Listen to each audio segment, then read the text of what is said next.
Hello and welcome to the Weekly Stuff Podcast with Jonathan Lack and Sean Chapman. We're here to talk about stuff this week on the show. We have a lot of topics. Yes, we do. Not as many as last week.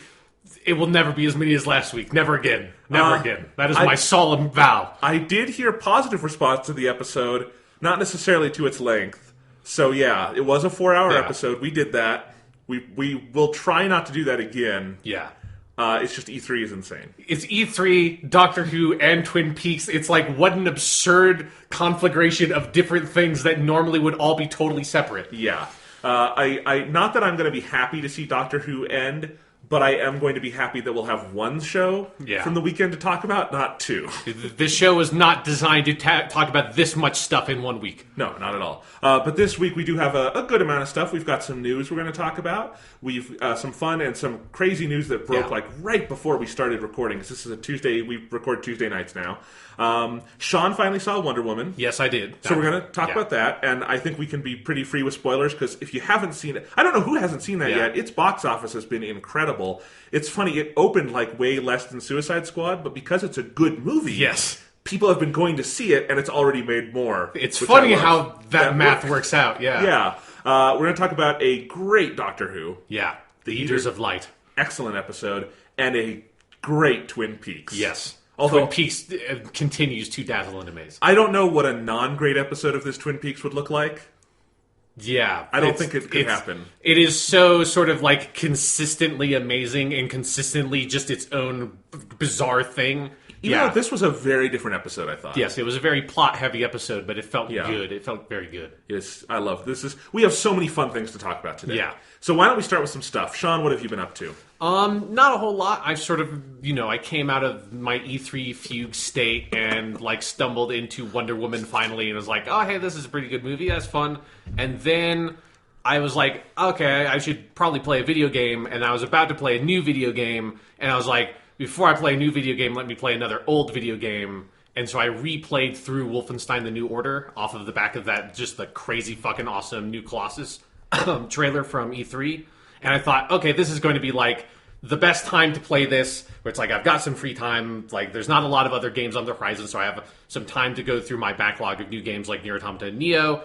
And I also don't want to replay through The New Order too close to Wolfenstein 2 coming out because I don't want, to get fatigued from the shooting gameplay or something like that. So I thought, great time to sort of replay through that game. That game has two different storylines that, because it's like alternate history World War II, and at the very beginning of the game, you're playing toward, near the end of World War II, and then you kind of make a choice that can split the timeline. And so then it jumps forward basically 20 years into the 60s, and that's where the meat of the game is. And so I only ever played the game through once when I originally got it. So now I got to play through the Fergus storyline, and that was fun. And it's just, that game fucking kicks ass. It is a great game. It's a really solid first-person shooter campaign with a really awesome story, a great sense of style. And I feel like there were a lot of people when it came out didn't really know what to make of the game and its weird tone, and a lot of people sort of slept on that game. And I feel like now, because the Wolfenstein 2 trailer was fucking so awesome, I've seen so many people kind of rediscovering it, because also the game went on a super deep $10 sale right after E3, and that's been great to see. Yeah, I feel like that game also came out just on the cusp of that first-person shooter resurgence we've had lately. Yes, it was right at the beginning of that, because it was early 2014. So I think people didn't know to pay attention to it in some way. I missed it, and I would like to play it at some point. I don't know if I'll have time for it in Wolfenstein 2 this year, because Sean and I are going to have to divide and conquer this fall. Yeah. If you haven't seen the schedule. So, that'll obviously be a you game. Yeah. I'll take Metroid. There you go. Yeah, but no, it's... No, I'm glad to see that too, and at some point I will figure that out. I'll have to look at one of those sales too. I hadn't seen that, so I'll have to pick that up. Yeah, that game is fucking awesome. Nice. I was very happy to see that it held up very well. Although one of the things that's interesting about it is, because it is from early 2014, it's a very early game from this generation of consoles. It's one of the first like sort of AAA games, I feel like on those consoles, that was like, this is only on the PlayStation 4 and Xbox One and PC. It is not coming to 360, PS3. And now that we're like, that's a 3-year-old game at this point, and we're deep enough into the console cycle that you go back and play it, I'm like, oh, these graphics don't look that great. Like, they look fine. Like, I'm not saying they're terrible or anything, but you definitely can tell we have moved on, and like developers, now that we're into like this like second game that most developers are in for this console cycle, you know, like Wolfenstein 2, or for some developers it's like the third game on these consoles. Like, we can tell that they're getting a lot better at sort of like eking the power out of the PlayStation 4 and Xbox One. And I thought like, oh, it was like an interesting thing. It was like when I like halfway through the 360 generation went back and replayed through like Dead Rising 1, I was like, oh, right, okay, this is what video games looked like in 2006, and even though it's on the same console, games look way better than this, even though I thought Dead Rising 1 looked amazing when it came out. Exactly, yeah, that happens all the time. Well, speaking of slightly older games, yeah, I've been dipping into my back catalog because I did buy Horizon Zero Dawn on the sale, but I just have not wanted to start like a new game at the moment. I'm still kind of in my mode of where I'm having fun playing with the past. Yes, that's what the summer is for with video games, I feel. Absolutely. And y'all know I've been really getting into the Zelda series in the last year or two. Really?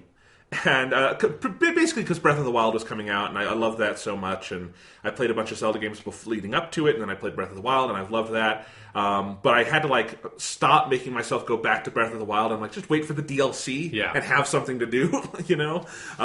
So I went back and I've been playing the 2 HD remasters they did on the Wii U. Yeah. And I'm trying to like fill out, because I've almost now played every 3D Zelda game.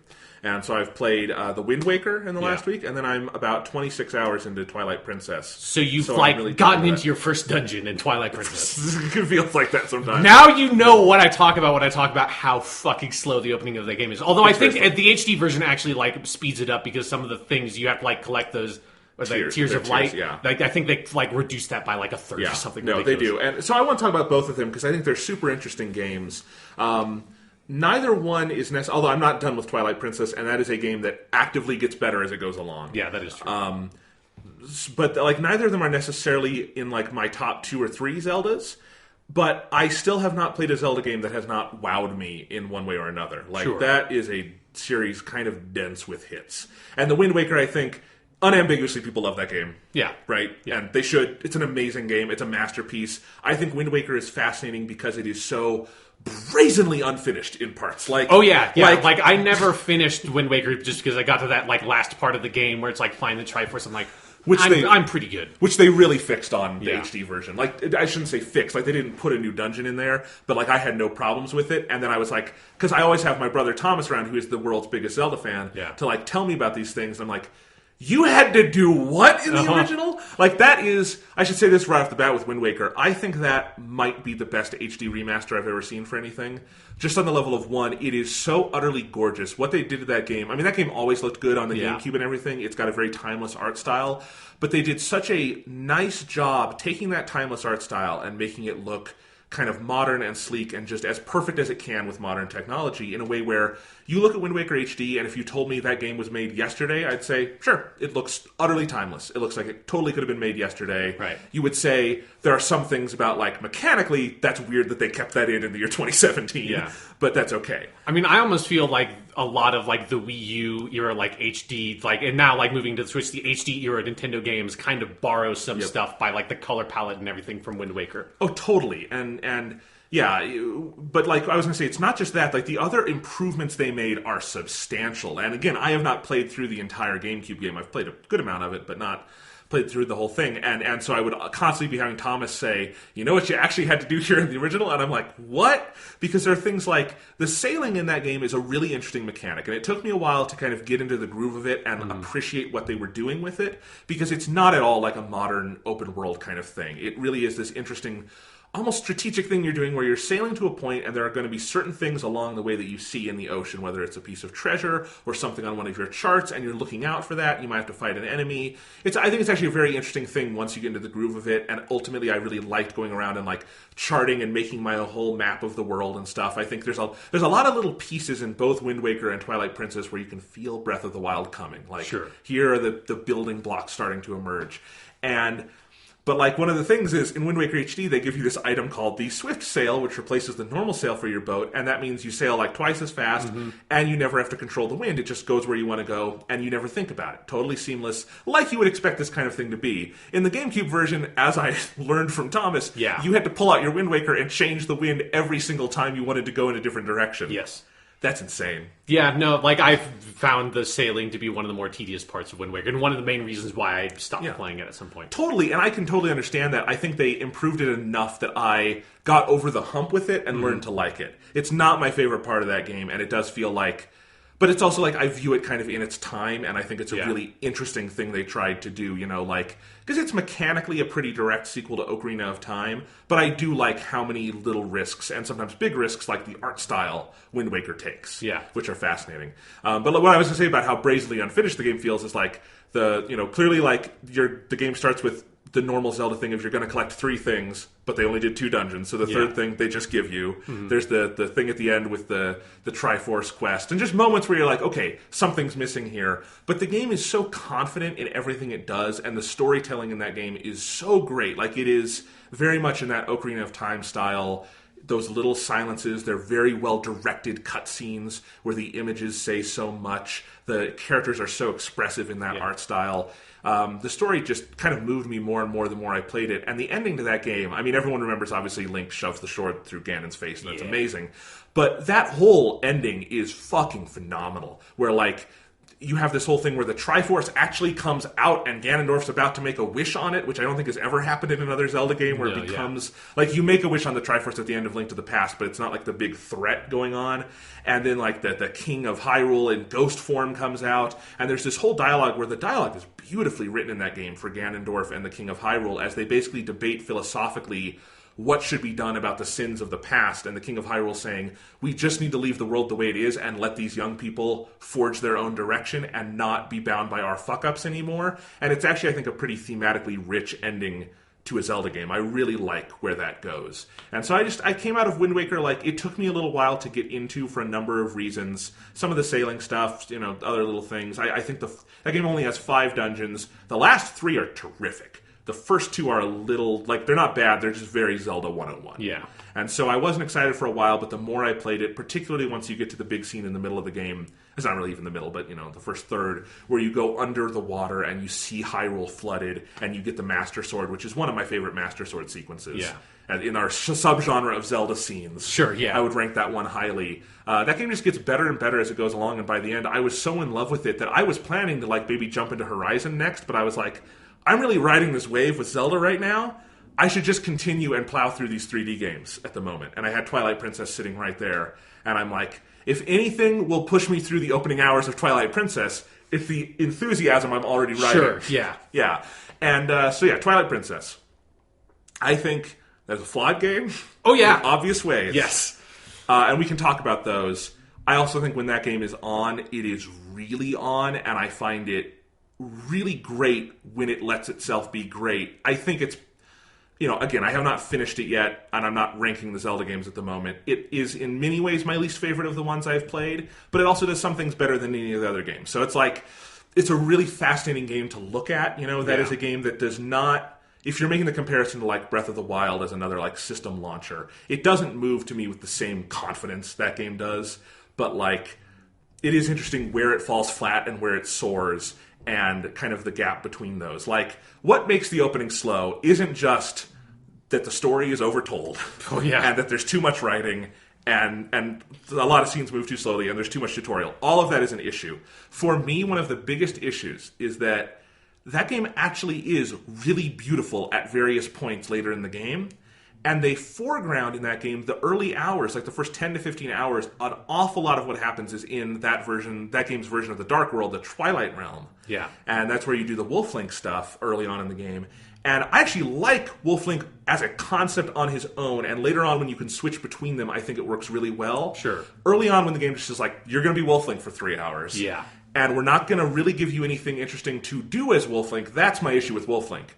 You want to turn Link into a wolf, that's fine. You just got to do something interesting with him. Initially, it doesn't do that. And the other problem is because that's all in the Twilight Realm. In the Twilight Realm is where you get the majority of the exposition. It's where you get the majority of like the fetch questy type things, which is what you're talking about with like the Tears of Light you have to go find. And here's the biggest problem. The Twilight Realm is the ugliest thing I think I've ever seen in a Nintendo game. Yeah, and you're playing the HD remaster. Yes, and I can see what they were going for because you want to make this contrast between the natural beauty of Hyrule and this horrible Twilight Realm.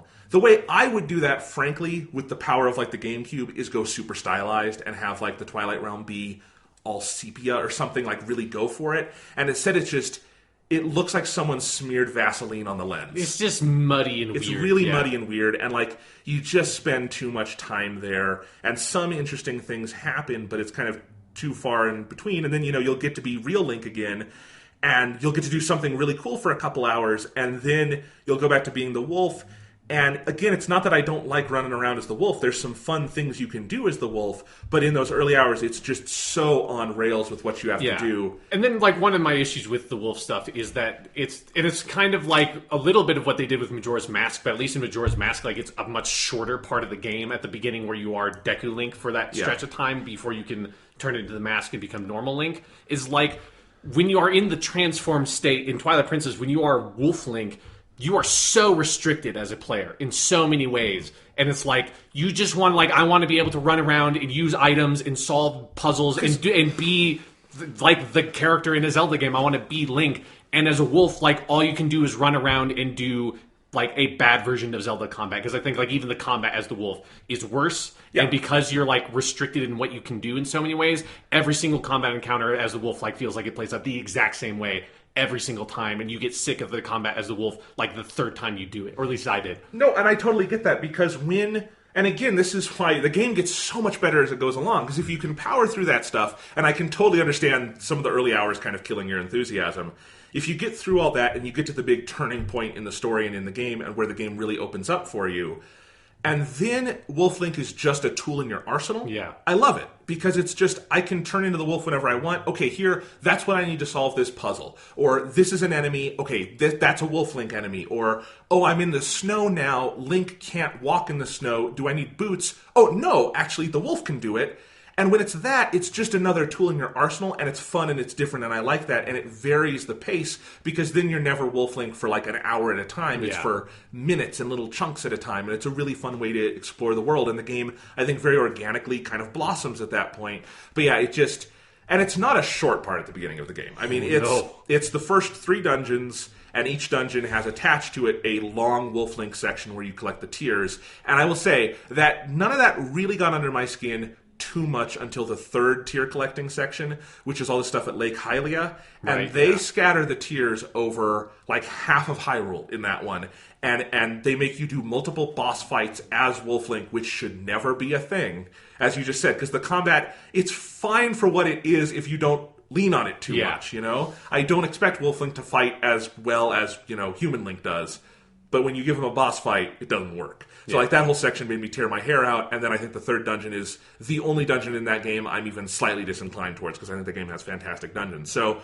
like that part is kind of a slog, and then you get through it, and then when the game opens up, there's so many kind of fun things to do, and I think a lot of, like, just the story itself kind of starts breathing, where there are nice hints of the kind of Zelda humor and wackiness in the early hours of that game, like the monkey stuff in the first dungeon, which starts annoying, and they stick with it hard enough that it becomes really endearing in a weird Nintendo way. Or the terrifying mutant chicken that you find in all the dungeons now. Right. Ukuku, or whatever his name is. Yeah. So there's little hints of that, but then like after that point, you really start to get it, I think, in a well-balanced way, and the game feels like just a really good, solid Zelda game in a lot of different ways.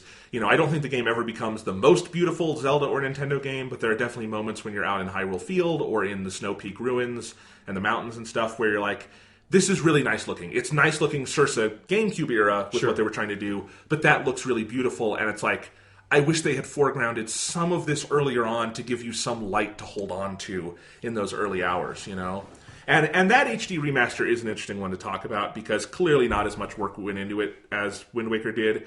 But on the flip side, I don't know how much you could do to it without a ground-up remake. What it looks to me like is that era on the PS3 when they took a bunch of PS2 games and did HD remasters like the Metal Gear Solids and God of War and all those stuff.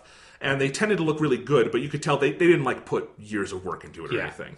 And it totally looks like that, and obviously the GameCube would be the PS2 era, and so it looks like that kind of upgrade, which means that the things that looked good then look really good, and the things that don't really suffer, which I think is true of Metal Gear is actually the one I kept thinking of because this game looks a lot like the HD remaster of Metal Gear Solid 3. For whatever reason, I kept thinking of those textures. Sure. Those kind of jungle and I can totally see like the grass textures in particular. Yeah. I can see that. Yeah, but no, so what I mean when I say it has good things about it too, and what's carried me through the game to now I'm like 26, 27 hours in. I think I beat Wind Waker, was about 30, and clearly it'll take me a little more for Twilight Princess. But Twilight Princess is very long. It is. It's clearly the longest Zelda up to Breath of the Wild, which varying lengths and stuff. But but what I was going to say is there are some moments even in the first 10, 15 hours that narrative wise and presentation wise soar. There's the really famous scene that I'd kind of forgotten was in the game where you have to do that big horseback chase against the Bubbling Kings, and then there's the thing on the bridge, and obviously games have gotten better at big cinematic moments like that, but that one is still really cool and awe-inspiring. So there's some things like that. There's some zany narrative turns. I love the whole thing with one of the kids you're rescuing is Mallow, and he opens the Mallow Mart, and they really stick to the ridiculousness of that throughout the game, and I love it. There's still things like that. But really what has taken me through that game is the dungeons. I think Twilight Princess has absolutely exemplary dungeon design, not just in terms of how the dungeons are laid out as, big, complicated, multi-room puzzles, but as, the visual design of them. They're all very different. They're all very cool. They very much remind me of Metroid Prime in kind of their atmosphere and some of the overall depth to it. I just did this morning the Snow Peak Ruins, which is the one everyone says is, that's the famous one people mention from that game. At least what's the item you get in that one? The ball and chain. Okay, And that dungeon is phenomenal. It is one of the only 3D Zelda dungeons to me that fully lives up to a Link to the Past era dungeon design. And that's in just the Yeti's mansion. The Yeti is an amazing character. You just go in his house and you're looking for shit. It's amazing. He's making soup and you keep bringing him things. And I love that the item, the ball and chain, it's not like some ancient relic Link finds in a treasure chest. He takes it off an enemy and is like, I might have a use for this. And then even the way he uses it is so inelegant where he just has to fucking chuck it.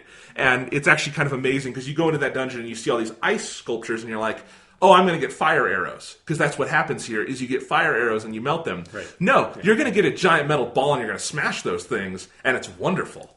And and the dungeon before that is the desert one where you get the spinner, which is... Right, the weird skateboard thing. Yeah, but that's an awesome dungeon. They have all been... And then the other best one is the Goron one in this game. I forget what they call it, but it's... The one with the magnet boots...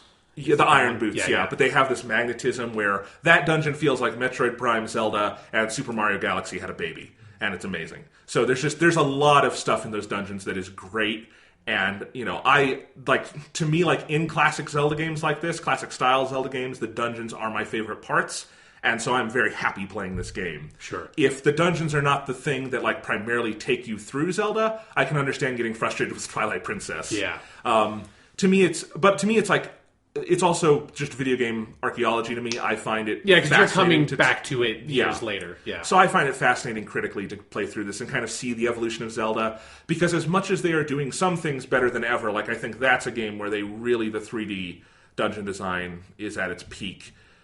You can also feel where things of the traditional Zelda format are starting to break down, which would necessitate, years later when you get to Breath of the Wild and stuff, how they start to rethink that. Yeah. One other element of you playing the HD remaster is that you do not have to fucking swing your wrist around every single time you want to hit someone with a fucking sword. No. Which, is something that at first seems like, whatever, it's fine. It works as an input. It never is oh, I'm accidentally swinging my sword or I'm not swinging my sword when I want to. It's just eventually at some point you get real fucking tired of swinging your wrist every time you want to swing your sword. I totally get it, and I feel very lucky to play these games for my first time with these very polished, definitive versions. Yeah.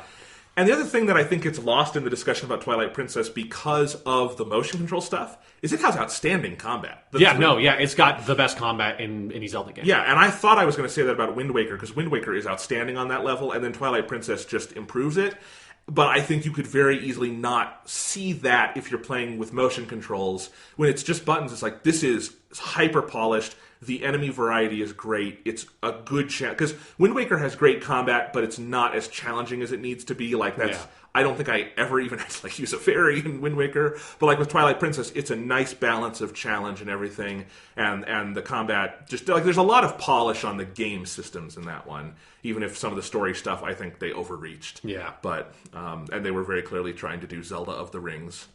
Because parts of it look like a Peter Jackson movie, but you couldn't really make it look as good as you need to on the game. Yeah, it's like a Peter Jackson movie if all the dialogue has to be in text, and like at some point the pacing of those cutscenes just get ridiculous when you can't have voice acting in them. Yeah. This game so far does not. It has some cool cutscenes to me. Like there's still like the visual design of the villain Zant is wonderful, and they use that great. But like it doesn't have the same kind of magical moments that the other 3D Zeldas have to me, where. And Breath of the Wild, I think, was able to do this too, even though it had voice, and maybe because it had voice acting, you could bring back some of those, the quiet and the pause and just the way the scene gets to cut and everything. When you put that much text in, that gets harder. Yeah. But it's a fascinating game to play. So, and of course, these are games everyone's played, but I'm just finding them fascinating. And, you know, Skyward Sword is the last one I'll have left to play. That's one I haven't touched at all. Yeah, my brother, actually, he's been watching me play Zelda games, and he's like, fuck no, I want to play Zelda games. So the only game like I wasn't playing at the time, because we only have one disc for each, was Skyward Sword, so he started playing that, and I've seen him doing that a little bit. And since that game has no HD remaster, and he has a 4K monitor, it doesn't look so great. Yeah, that's also what it seems like. They're in a tough pickle unless they can find a way to get the Joy-Con to accurately enough replicate what the Wiimote did.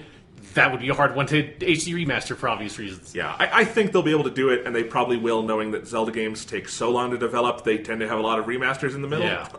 We'll probably get that at some point, but yeah. The other thing I should say is I love playing both of these on the Wii U. Outstanding use of the gamepad, particularly on Wind Waker, because like the charting and the map stuff is so in-depth. Having that on a second screen... That's, outside of like Mario Maker, which is a separate thing, that's the best use of the gamepad I've ever seen. It felt super natural. I never wanted to play it any other way. Twilight Princess is less in-depth on that level because it doesn't have as much of the map stuff, but I still really appreciate just being able to glance down at my map in a dungeon rather than like pause and bring it up and go and have to like shuffle through all the floors, Yeah, because I've played almost every 3D Zelda game in a way with like two screens. Yeah, that's right, Because of the 3DS and then the Wii U, the only one I haven't would be Breath of the Wild, so... Yeah, it's funny because I've only ever played any of these games in their original form. Like, depending on how you count the Wii versus GameCube version of Twilight Princess, but whatever. Yeah. So that is also the hardest thing, is sometimes when I have to look up stuff for Twilight Princess, and a video will be the Wii version, and I have to mentally, like, go, okay, reverse this, Jonathan. Yeah. Because they mirrored it, and it's weird. Yeah, you would look up a walkthrough, it's like, okay, every time he says right, you go left. Yeah. I luckily found an HD-specific walkthrough, and God bless the people who went through and meticulously changed every direction note in their walkthrough. Good. But yeah. Anyway, so that's my stuff. Want to move on to some news? Let's move on to some news. All right. We'll do E3 follow-up at the end. Okay. Because here's the thing. A couple of pieces of news broke right before we started recording. Yeah. We might as well just start with those. Yes, because I'm really excited to talk about these because it's fucking crazy. Yeah, so we're going to go kind of backwards in recency. So, like an hour before we started recording, we got the news from The Hollywood Reporter, broke this story, and then it went everywhere else, that the Han Solo standalone Star Wars movie... Which still does not have a title. Does not have a title, but is dated for May of 2018, less than 11 months from now. That was being directed by Phil Miller and Chris Lord, the directors of 21 Jump Street, the Lego Movie, and other delightful films that sounded like they should have been bad, and that's what we were hoping this would be. Yeah. They have quit, probably been fired from the movie. I think if you read between the lines, I think they were probably fired. Yeah. And at first you read that and go, oh, that sucks, but that happens a lot. Maybe they'll find another director. And then you realize, wait, they had started shooting. Yeah, this movie comes out in a year. Yeah. They are deep into shooting this movie. And then you go, when did they start shooting? And if you're me, you start digging through press releases in your emails to find the release they sent out with the picture. January 30th. They have been shooting this film since January 30th, so we are coming up on, in 10 days, the 5-month mark of shooting this movie. 5 months is longer than most movie shoots. By the reports I'm seeing now, they were only about 3 weeks from finishing it, and they have been kicked off the movie. Yeah. This is nuts. Uh-huh. Like, take away any enthusiasm for Star Wars or whatever. This could be anything. This could be a live-action Charlie Brown remake. I don't know. And it was being directed by Joss Whedon for some reason. if you fired Joss Whedon from the Charlie Brown remake 3 weeks before shooting was to end, you would also go, this is insane. Yeah. What do they do with this? Because, like, when I first heard the news, because I'd kind of forgotten when this movie was supposed to come out, and I thought, oh, this is weird. I guess, like, maybe Disney is going to start having the Warner Brothers DC problem and just can't keep a director attached to a project. And I was like, but wait, no, the movie comes out a year from now. And then looking, like you said, at the full report, it's like, oh, shit. Like, I don't know if I've ever... Like, obviously there are some times where there's, like, something like this kind of like there's bad blood in the production and like reshoots happen or something like that. That's kind of a little bit of the story that went around about like Rogue One when it was nearing its completion. But you never hear about like directors full on just off of the project when it's almost done. And with Rogue One, I mean, Gareth Edwards did stay through the whole thing. Yeah, exactly. Yeah, so there was some trouble, but it wasn't like a negative for like the people involved. Yeah. This is insane. Like, I have been racking my brain trying to come up with an allegory because the only way you can figure out what will happen next is to look at past precedents. Right. I can't think of any direct ones. The closest I can come, you have to go back to the year 1981 and Superman 2. Right. With Richard Donner. And even that is a little different because Richard Donner started out shooting Superman 1 and 2 as one big movie that was going to be split. Eventually they came up against deadlines, and so he shelved what they had shot of Superman 2 and said, we're just going to focus on finishing Superman 1. They took the ending from Superman 2, put it in 1 and all that, and then they released Superman 1 and they were going to come back, and in that break, the Salkins, who were also just known crooks in Hollywood, so that's a little different, that doesn't really exist anymore, that you just have people who are just out-and-out crooks. Right. Fired Richard Donner, got Richard Lester in, made him film 51% of the movie, and then took Richard Donner's name off, which I don't think you can do anymore. No. Union stuff. So that's the closest I can think. But even then, that's 30 years ago, almost 40. I just don't... This makes no sense. What the hell do they do? What self-respecting director would want to come in and finish this thing? Yeah. Because... I mean, here's the craziest thing. If you are Kathleen Kennedy and the people at Lucasfilm and Disney, Bob Iger, all those guys, and you're saying, we're willing to take the PR hit on shutting down this movie 3 weeks before it's done, bringing in someone else to do something else with it, you must really hate what was happening. Mm-hmm. Like, and maybe it's a good movie and Miller and Lord were doing something crazy with it and awesome, and they were like, we need it to be safer or something. Or maybe they did something really bad, which I'm inclined not to think because their track record is really good. Yeah.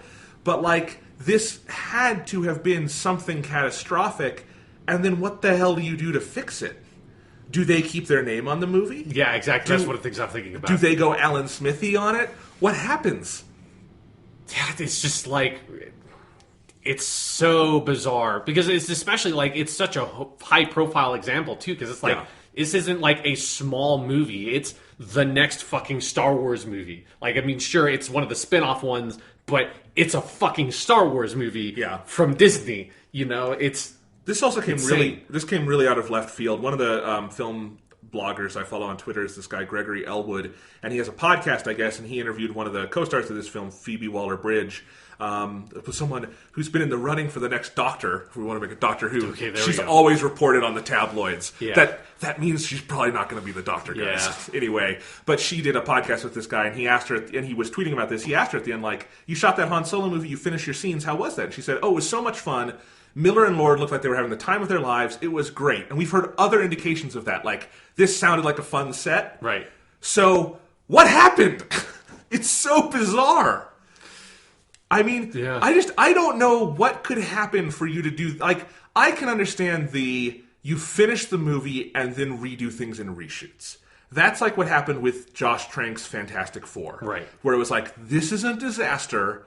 Go away, Josh Trank. We'll do something with this and probably make it even worse, but fuck it. You know? That's what you usually do. You don't just upend everything. I mean, because then you get into, they're going to have to suspend production for an indefinite amount of time at this point.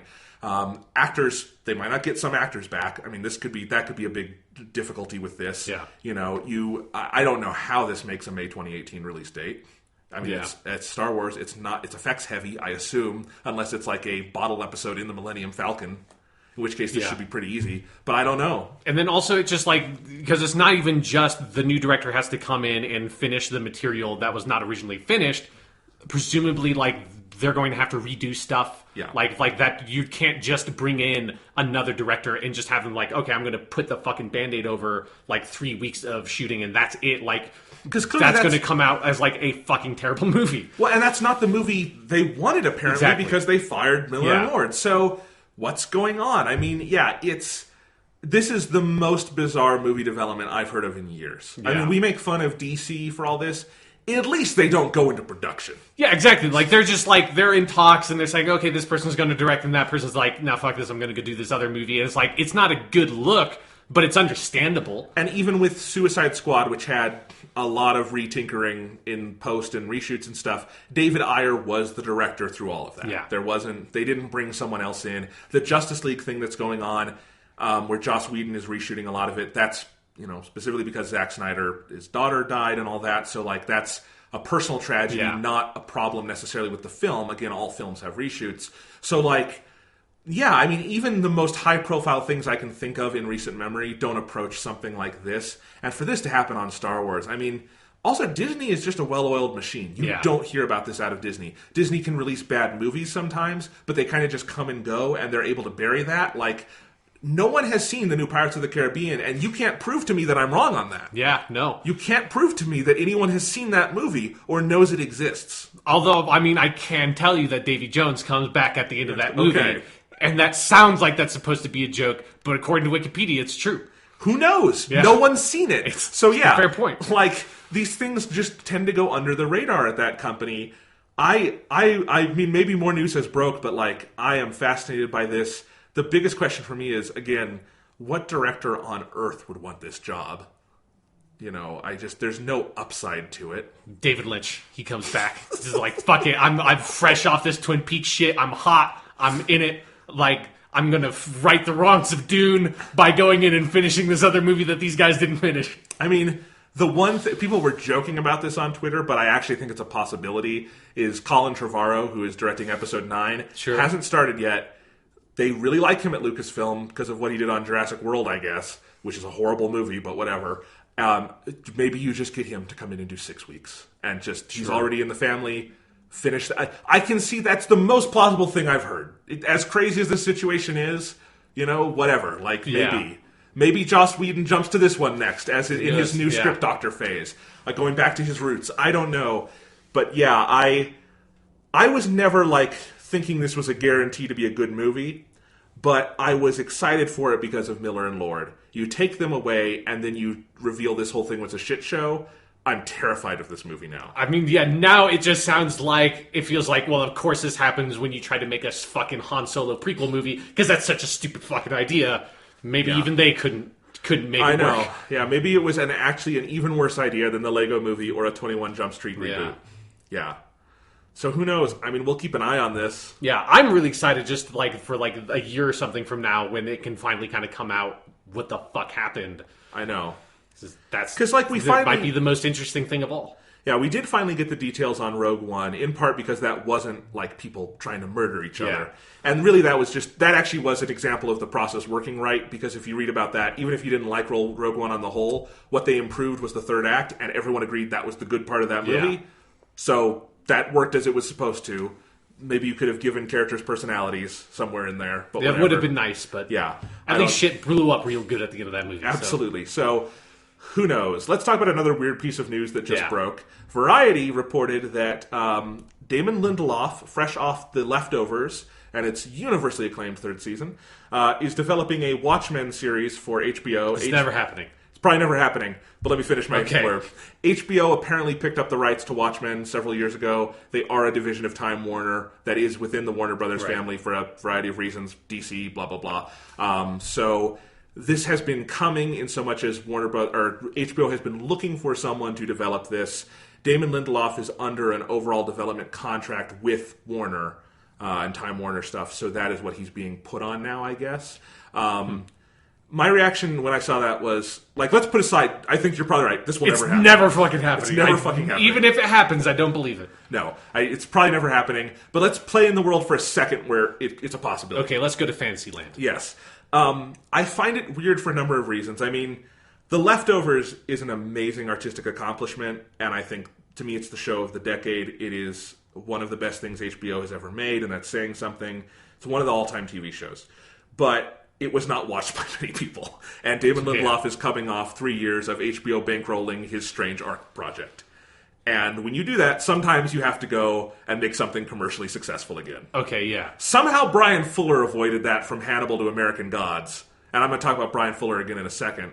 But yeah, anyway. So I can see why Damon Lindelof was like, okay, something I do has to make money again so that I can then go back and make something sad again. Yeah. You know? And the thing is, and you guys know how much I love Damon Lindelof. Yeah. I started doing like TV blogging and stuff with Lost. I grew up with that show. I love that show. I love The Leftovers even more. He is one of my favorite people in Hollywood. He is the number one person on my list of people in that industry I would like to sit down and talk to. I love Damon Lindelof. He has no business doing Watchmen. That's a weird fit. I feel like he'd admit that's a weird fit. It just doesn't really make sense to me as a fit. Frankly, the only person I would be excited about doing another Watchmen adaptation would be the aforementioned Brian Fuller, because I could see him bringing the requisite homoeroticism to that material. Sure. And, he would get it in a way I think most Hollywood people don't get Watchmen.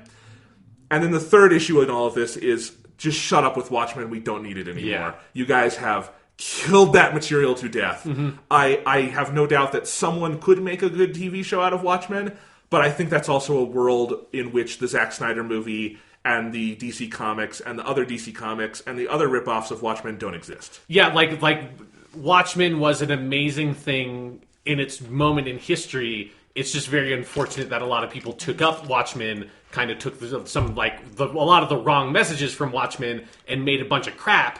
Yeah. And so now then, in a world where then Watchmen comes back, now Watchmen, instead of feeling like subversive and interesting, it feels like it's just another one of these pieces of crap, like in a Dark Knight Returns style kind of thing. And that's why I say, if you're going to hire anyone to do it, it has to be Brian Fuller, because that's exactly what you would have said about Hannibal Lecter before he did it. And what you need is a genuinely subversive mind to do this genuinely subversive material and do it right. Damon Lindelof is many things. I don't think he would be subversive with this. I think, frankly, he would be reverent for it. In much the same way Zack Snyder was, I think he'd get the material more. I think he'd understand the themes a little more. But I don't think we need another reverent adaptation of Watchmen. Although here's an argument for Lindelof, as someone who has not seen The Leftovers, but heard you talk about it a lot. You have talked to me a lot about how much penis there is in The Leftovers. There's a lot. And there's a lot of penis in Watchmen, and so I'm thinking maybe there's some sort of penis crossover in the Lindelof verse that he could take advantage of. I need the article of just taking everyone from The Leftovers and casting them in Watchmen, because you could do it. Justin Theroux is Night Owl. Okay. Christopher Eccleston, he could voice Dr. Manhattan. Okay. I don't know. No, not just voice him. You fucking paint that man blue. Okay. You paint his dick blue. He's already... And you throw him on that screen naked. He showed his dong on The Leftovers. We can do that. I think Carrie Coon should probably just play every female role in it because she's that talented. But she could play the first Silk Spectre because you would have to do old age makeup. And she wore old age makeup extremely well in The Leftovers finale. Okay. So, yeah, we could go down the list. But, that's the only fun that could come of this. Again, it's not going to happen, for one, because this is the kind of thing that's just, it's an early thing. He's probably going to write a script. He's probably going to look for people, and I think ultimately HBO is going to say, we have Westworld. Yeah, I think Watchmen's hard material to do. It's very limited unless you want to add a lot of stuff to it, which is a recipe for disaster anyways. Exactly. You can either get one season out of it or do one season and then just keep going. And I think Lindelof would not be the guy who would want to do that. Yeah. And I think if you got the kind of guy who would want to do that, it wouldn't be good in the first place. Yeah, although, DC did several years ago, did that, series of before Watchmen spin-off comic book whatever, and apparently the Watchmen are coming up in, the DC multiverse fucking crossover blah, blah, blah, summer event in comic books. So, Watchmen's a hot thing right now, I guess? I don't know. It's just, it's a thing that sells well for DC, so, yeah. But yeah, it's probably not going to happen. It's not going to happen, and it shouldn't happen. And I'll be happy to see it not happen. I want Damon Lindelof to just make another weird art project. That's all I want from these creators. Leftovers 2. Yes. More Leftovers. All right. Other pieces of news. Okay. Video game thing. IO Interactive, the studio that makes... Hitman. They have announced they have achieved full independence from Square Enix. And in even better news, they retained the Hitman IP, and so the story has a happy ending. Yes, it is. It is basically the most positive outcome to the, like, Square Enix is a dick. They, like, basically set off and said, like, hey, fuck off, IO. We're dissolving ourselves of you. We're divesting ourselves of you. You're going off. And nobody knew what that meant for Hitman, like, for a potential Hitman Season 2, which was, like, heavily rumored for about a year now, like, ever since, like, around the beginning of Season 1, that they were already working on Season 2. No one knew what happened to the IP. And then now IO came out and said, we are fully independent. It reminded me a lot of when Bungie got out from under the hood of Microsoft and said, hey, we fulfilled our contract with those assholes. We're good. We're going to, like, we are an independent studio. We can do what we want. They signed a contract with Activision to do Destiny and all that stuff. And this feels like a similar attitude of, like, we used to be an independent studio. We were happy there. Then eventually, I think that, like, lineage was they got bought by Eidos, that then shortly got bought by Square Enix. So that's how they got under the Square Enix umbrella. And then now they're out free. You know, they have risen from the ashes or whatever. And as we said, like you said, retained the Hitman IP. So presumably are still working on a Hitman Season 2. Yeah, and as we said a few months ago or weeks ago when the news broke that Square Enix was dumping them to the curb, there have to be dozens of, like, publishers that would want that. Just because if you can't take what they did on Hitman Season 1 and build on that and get it popular, you're not good at your jobs. And I don't mean the developers, I mean the publishers. Yeah, because Hitman Season 1 was my favorite game of 2016, which was a year that had a lot of really fucking good video games in it. And I'm so fucking happy that this has turned out, like, good. And I'm surprised of two things. Yeah. I'm surprised on some level that they were able to keep the Hitman IP. Yeah. Because the only thing that Bungie story that's not the same is Bungie did not get Halo in that divorce. Bungie left with what they could carry on their backs, pretty much. Yeah. And the other thing is that it happened this quickly. You would think Square Enix would at least, like, be dicks and sue them or something. Like that it would not be this quick to extricate all the legal stuff. So it's a good ending to the story. Nice of Square Enix not to be complete dicks about it, I guess. Yeah. And I hope they can find a publisher who will support them. And I'm sure there are many publishers out there who would be like, yes, we can make apples out of these. And also on the back of this, IO have made the sort of the tutorial levels of Hitman Season 1 free. So people can just play those for free if you have not played Hitman. If you listen to this podcast and have not believed me raving about it, like, check out those tutorials and just play them for free and then buy the rest of the game because it's awesome. I do not mean this as a slight on Hitman, which is a wonderful game. All the levels are wonderful. The tutorial might be my favorite section of it. Sure. So really play that. It's great even if you don't go on and play more. Yeah, that's the right attitude is, like, get those for free, play the shit out of them, and then you will, if you, like, play a lot of the same level of Hitman, then you will understand why this thing was awesome, why it, like, was benefited by the episodic release structure, and then you can go off and play the rest of Hitman, because it's fucking great. Absolutely. Yeah. Something else that's fucking great, Sean. Warner Archive, which is the division of Warner Brothers Home Video that puts out, like, manufactured on demand and limited run Blu-ray releases and DVD releases of, like, sort of obscure rare films in their catalog, have announced that they are making a Blu-ray release of Batman Mask of the Phantasm. The best Batman movie. The animated film based on the animated series. It's coming out in 1 month on July 25th. Pre-orders went up about 30 minutes before we started recording. It's about $22, which is a fine price for a Warner Archive release. It'll be remastered in full high definition. It'll have both the theatrical 16:9 version and the open matte 4:3, which is actually not cropped. It's more animation top and bottom because that's how you would tend to do animation like that back in the day. This is awesome. We have talked about Mask of the Phantasm many times on this podcast. It is a phenomenal Batman movie. It's just a phenomenal superhero movie wherever you place it in the Batman canon. I might still put Dark Knight a little higher, but it's terrific either way.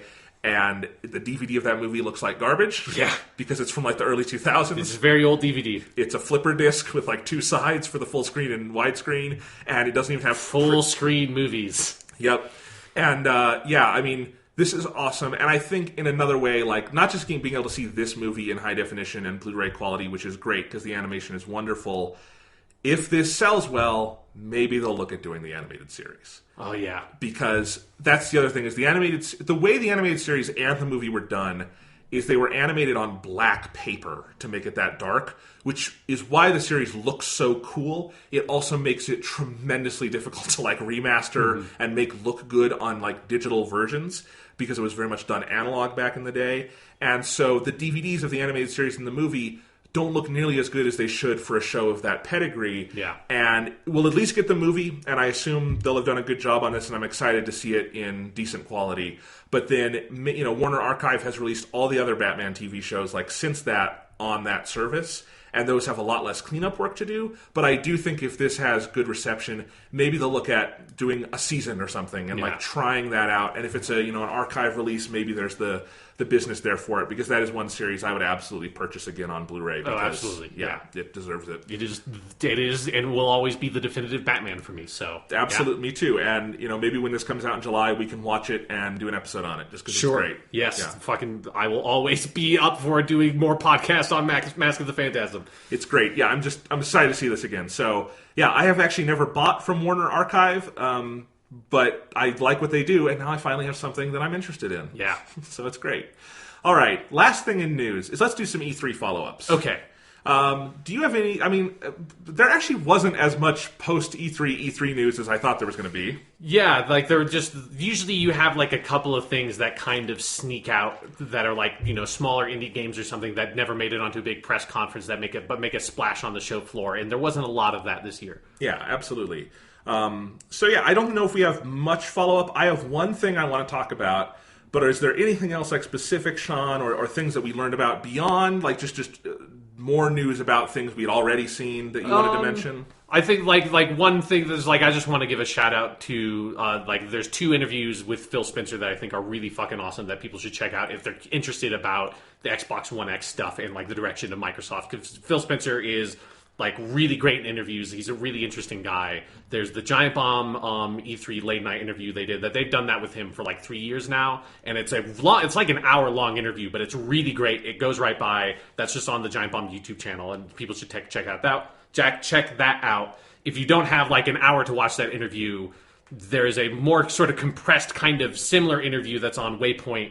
That's like a 15-minute interview with Phil Spencer that covers similar talking points, and I just want to shout those out. If you're interested in that stuff, go check out those interviews because they're really good. And it's really interesting to hear stuff about, like, talking about setting it at $500 because, of course, it was going to always be at $500, you fucking crazy people. I mean, Phil Spencer, like, literally said, you know, we price our products based on how much they cost to manufacture, not based on how much our competition is selling their stuff at, because that's how you fucking... Right. That's how business works.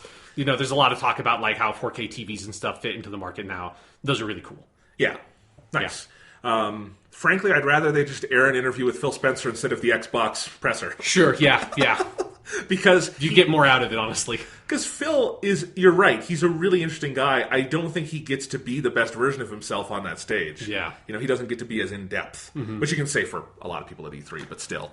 Yeah, so that was interesting. The thing I want to talk about is we gushed about Super Mario Odyssey last week. Yeah. But after their main show and they did the Treehouse stuff, in between Treehouse segments, they were playing the full version of the Super Mario Odyssey song. Okay. And this, of course, led to people getting a rip of the audio, and there are many YouTube versions of it you can listen to, and people have made lyrics versions of it. And the other night, because every couple of hours I feel the itch to go look at stuff from Mario Odyssey because I am so jazzed for this fucking game, sure, I was watching the theme song just with the lyrics so I could read along. That song, it might be Nintendo's greatest contribution to culture. Okay, that's a significant claim. I always thought it was the Virtual Boy, but yeah, no, it's a stupid claim and it's ridiculous. But you'll see what I mean. I want to read you some of these lyrics, Sean. They are amazing. I mean, you guys already heard some of the silly lyrics, like jump with me, grab coins with me, and things like that. Just the silly lyrics that are on the nose. It gets even better because this song, it's a full 5-minute song. It's got multiple verses and stuff. And multiple, it's got the chorus, and so it's a full written song, and I want to read some of this to you. So we'll start with the simple stuff early on, and then get into the craziness. Okay, and we should point out, I do not know what the lyrics of the song are. I did not know that people had listened enough to discover the full lyrical volume of this track. Also, the producer of Mario Odyssey did a Reddit AMA where he confirmed that this song is in the game. It's not just for marketing. Okay, good. And it is sung by Pauline, the character from Donkey Kong, who is now the mayor of New Donk City and has a jazz band. Yes. This is the greatest game ever. I haven't played it, but it is. All right. Here's a verse I love. Don't look back on the past. Say a word, I'll be there in a flash. you can say, my hat is off to you. That's just a great pun on the hat thing, right? Sure. Yeah. Yeah, and then you have the things like, like I said, jump with me, grab coins with me, all that. But here's where I really sat up and took notice of these lyrics, and this is where the title of the song comes from. And if the dark clouds start to swirl, don't fear, don't shed a tear, because I'll be your one-up girl. And the title of the song is One Up Girl. Okay. I'll be your one-up girl. Okay. It gets a repeat later. I'll read you that in a second. In one of the verses, they have a line about, I'm pushing the Switch, and I just can't help but think that's a reference to the Nintendo Switch. Yeah, it probably is. Yeah. And here's the rhyme. I'm pushing the Switch, get ready for this. Oh, let's do the Odyssey. It's great. It's great. I thought they were going to rhyme Switch with bitch, and it was going Yeah. to turn into a gangster rap song. No. All right, here's the callback to our one-up girl thing. And if you find you're short on joy, don't fret. Just don't forget that you're still our one-up boy. Okay. Amazing. Amazing. And that's the word for it, yes. And here is another good one. So go and straighten out your cap. Let your toes begin to tap. This rhythm is a power shoe. I love that verse. It's so stupid. What does it even mean? What is your rhythm is a power shoe? What is it? What is a fucking power shoe? Isn't a power shoe a power up from the Sonic the Hedgehog games? I don't know. All right, we're coming up on my favorite rhyme in all of this. All right, don't worry, you're the superstar. No one else can make it this far. Put a comb through that stash. Now you've got panache. Stash with panache. It's amazing. Who puts a comb in their stash? I don't know, but when they do, they've got panache. Sure, I guess. So I just wanted to read some choice lyrics from that song, I'll Be Your One-Up Girl. That's amazing. That's a thing. Someone pointed this out on, I think it might have been the YouTube comments on that video I was watching somewhere, that sounds like if Mario were a Disney afternoon show in the early 90s, that would be its theme song. Sure, Like yeah. Chippendales or DuckTales or something like that. And I can totally see that. Yeah. I love it. Nintendo, whatever drugs you're taking to make Mario Odyssey, I want some. Yeah, I mean, they're on those one-up shrooms to make this one-up girl. All right, you want to do some spoiler talk? Let's get into some spoilers. Let's start with Wonder Woman just because it's been out the longest. It's been out for like a month. Wonder Woman. Not a full month. It's 2 or 3 weeks. Yeah. I think it just finished its third weekend. So yeah, you guys know what I thought. I think it's a really damn good superhero movie. You can read my review on jonathanlack.com and might have already, so you know what I thought. Sean, what did you think of Wonder Woman? And we'll have spoilers from here on out. Yes, so yeah, total full-on spoiler discussions. I like it a lot. I don't think I'm not as positive on it as you are, and as a lot of people are. That there are some ways I'm kind of conflicted about parts of the movie that I think Gal Gadot as Wonder Woman, fantastic. Chris Pine as Steve Trevor, fantastic. Like, they have incredible chemistry. Like, the acting there is great. The writing is great. There's a lot of really great, warm, fun moments, and that is one of those things that really sets it apart from the other DC films in a way that, like, kind of highlights even more how just, like, debilitated those movies are by their, like, strict adherence to this, like, stupid fucking tone. Wonder Woman feels like a movie made by humans for humans. Yeah. But at the same time, it does have a certain DC-ness to it that it does not feel like just like a Marvel movie. Like, it has... I think part of that comes from, like, the nature of Wonder Woman as a very DC character, because she is... I mean, in this movie, they give her the Zeus background, so she is literally a demigod, and so there's some of that makes her... because you can make some obvious comparisons with this and Captain America: The First Avenger, which is set in World War II. This is World War I, but they have similarities. But Wonder Woman has this sort of, like, remove and this extreme level of power that, like, Captain America does not have, that makes it feel a lot more like DC than Marvel to me. So it's like it has the lighter tone, but it does not just feel like they decided to make a movie entirely in the Marvel mode. And I like that about it, that it definitely feels distinct. And so all that stuff is really good.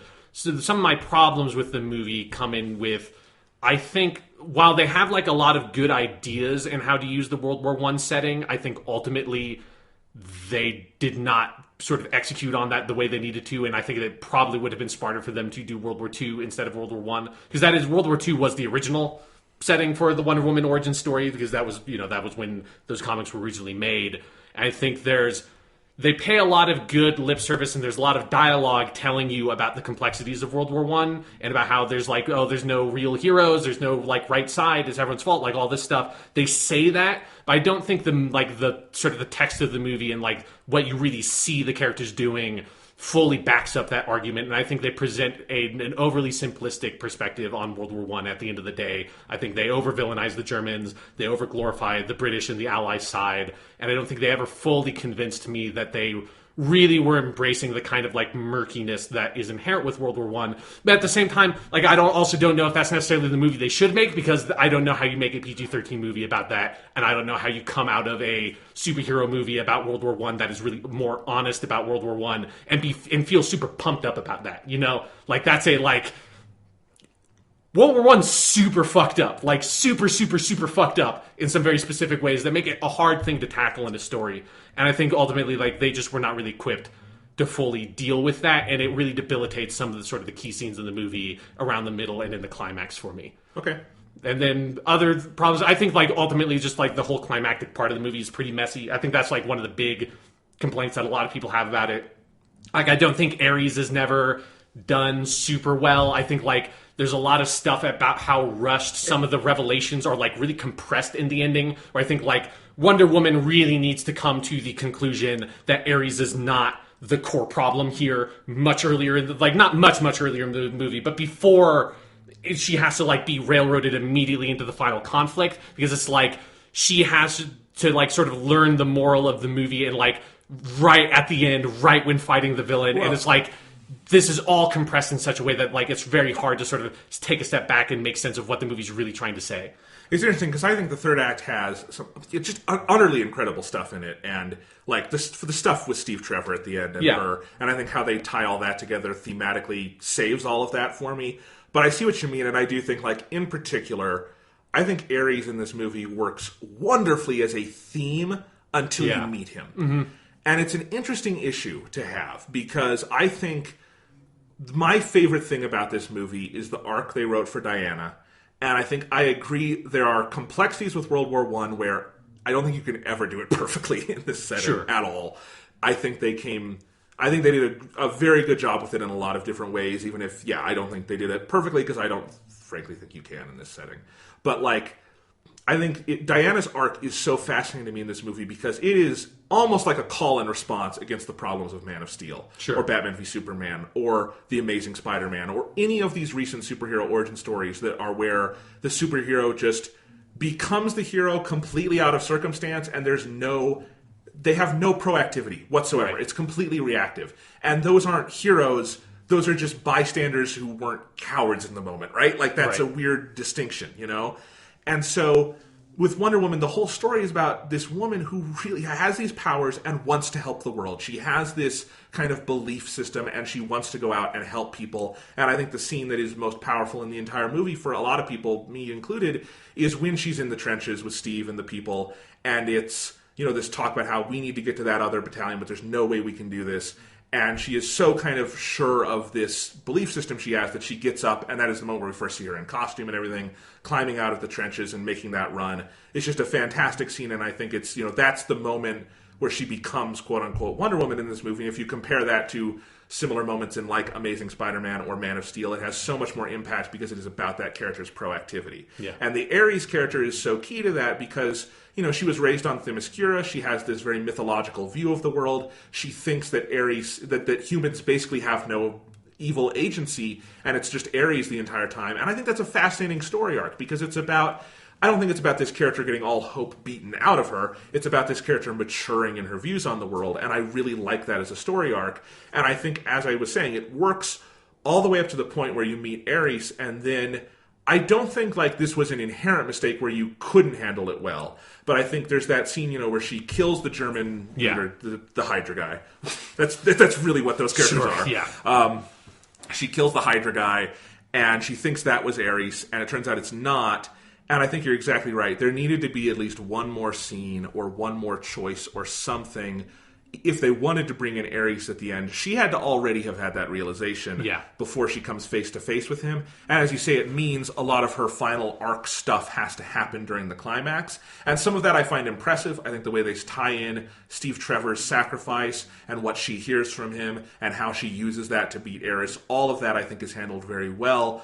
But then some of the stuff in terms of her actual like philosophical conversation with Ares, it's a little, as you say, too rushed in that moment. Yeah, it's just... especially because it's a movie that breathes really well for most of its runtime, and I think this is a superhero film that handles pace better than like 90% of them. Sure, yeah. So, I agree with that for most of the movie, but it is like she just needed to have a moment where she actually has to like confront her naivety up to that point, like realize, like zoom out and realize like, you don't understand the full scope of what's going on here. Because of course you can't. Like, there's no way you would ever be able to. Because nobody understands the full scope of what's going on in World War I. But she has this very closed, naive mindset because of where she comes from. And she really needs this moment of confronting that head on, having, I think, like...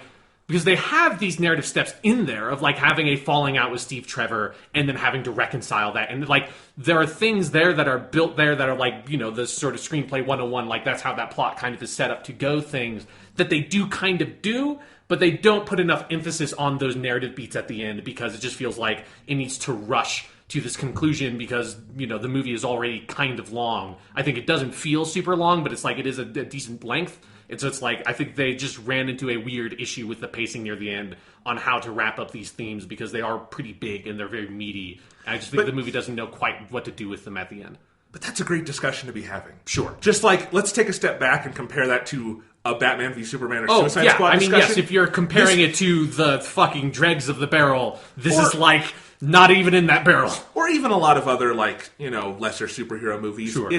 We're having this discussion because it's reaching for something that I think a lot of genre films in this genre would not reach for. Sure, yeah. And I think that's great, you know, and I think those are discussions worth having, you know. Yeah. And I think the film brings up interesting ideas throughout on those things. It does not... this is not a movie that pays lip service to its ideas. Even if it doesn't fully pay through on those, it is so actively trying on all of that. Sure. And I think it is acting with such intelligence and grace in a lot of what it does that it makes it interesting to talk about. It doesn't make it like, I'm angry about this problem. It's, I'm critically interested in this. Sure, yeah. And I think that's an important distinction to have. That's all I'm saying. Yeah. Yeah. So, the other thing I would say about the thing at the end with Eris is, I think if I would not have as much of a problem with this in a world where Batman v Superman, Man of Steel, and Suicide Squad don't exist. Mm-hmm. Oh, I want to live in that world. But anyway, we could have lived in that world if only we had taken that right turn, but we turned left. No, if we could live in that world. But those movies all have such an utter glorification of destruction and violence and big CGI barf that when you see the Eris scene in this, for me, it's like, it's actually pretty good CGI barf as these things go. Sure. Like, Eris is an interesting, like, character design. They really go for it. I think they meld some of the different parts of that battle well. It's an overall well-done version of something I don't like all that much, but there's still that element of, like, that's the only moment of the movie where I felt the presence of, like, other DC films of, like, that's the kind of action this movie didn't seem interested in. Yeah. And I do get you have to have the moment where Wonder Woman can fully show off her powers. I just wonder if you could have done it in a way that felt more germane to this movie and not, here's where we spent $50 million on CGI and blowing stuff up. Yeah, it definitely has this, like, Batman v Superman sort of flashback for me of, like, everything I'm looking at is just totally digital. It's like, the movie, which, like, feels really real and lived in and, like, personal and human for all of it. And then at the very end, it's like, everything I'm looking at is so artificial. It's so fake. It's like, just, it's very jarring turn that I do, on the one hand, I do kind of get, again, going back to, like, DC superheroes tend to be way more powerful than your average Marvel superhero. Like, Captain America is a dude who's kind of stronger than normal, kind of faster than normal, is pretty smart, and has a really nice shield. And that's it. Wonder Woman is super strong, she can fly, she's super fast, she has a magic lasso, she has invulnerable bracelets that fucking reflect energy and bullets, like, she has an invisible airplane that I was hoping that would be like the post-credits scene would be like the Amazonians back on Themyscira, like pulling out Steve Trevor's plane from the ocean and turning it into an invisible airplane with their bullshit Amazon magic. Unfortunately, they don't really do that. But that would be amazing. Yeah, but Wonder Woman is just an extremely powerful character, and to try to get that across, you obviously need like a huge amount of digital effects to really like make that feel real, I guess, to to communicate that to the audience. But it is something impressive about all the other action scenes. Yeah, very much in a way of like Superman 78, which I actually think is a really good touchstone for talking about. Sure. People bring that up a lot with Wonder Woman. I think it's not a bad comparison in a lot of different ways. In part that Superman is also a character who's very difficult to show his powers on screen. Yeah. And I think Wonder Woman, for most of its runtime, takes an almost Christopher Reeve Superman approach to that, which is it's situational. It's about other characters reacting to her. It's about Gal Gadot's performance. And like the choreography and the effects are really good, but they're secondary to that. And I think they do a really good job with that. And again, I do understand the instinct of like, we can do this. It's the year 2017. I just think, maybe there's a way to do that. And maybe it's just letting some of those scenes breathe more. And maybe Eris could be set up in different, interesting ways. Again, he's set up as a theme more than he is a character. Yeah. Hey, look, I will never not enjoy David Thewlis as an actor, especially when they put him in a ridiculous costume and have him saying these lines. That was kind of awesome. I mean, dude, the part where because it's like, whatever, like, sure, Ares, the Greek god of war, takes the form of a British imperialist. Like, I can get behind that, even if I don't think the movie fully understands what it's trying to do with that. I can get behind that idea. The part that is the most insane is when you get the flashback to, like, Greek mythological times, and it's still that dude with his British-ass fucking imperialist mustache. You're like, oh, wait, so this is just... Ares just happens to look like a classic British imperialist. He didn't shapeshift into one. That's just the way he's always looked. That's kind of crazy. Yeah, no. And, again, what separates this from a lot of other CGI fests is you care about the character at the center of it. Sure, you go into that. Like, compare how you view Gal Gadot in Batman v Superman to how, at the end of that movie, to how you view her in this. And I was like, that's a character. Yeah. That's a performance. They gave her things to do. It's... Yeah, it's like at least when she was on screen in the last action scene, like, I paid attention to it. For, like, the last 30 minutes of Batman v Superman, my eyes completely glazed over in a way that, like, before that moment, I don't think I ever really understood what the phrase, your eyes glazed over, really meant, because it never happened to me. And then they're all fighting fucking Apocalypse, or not Apocalypse, fucking... Doomsday at the end. You can see how I would get that name mixed up, huh? Yeah, Doomsday at the end of Batman v Superman. I was like, I literally don't know what's happening because I feel like my brain is telling my eyes not to look at this anymore because of how stupid it is.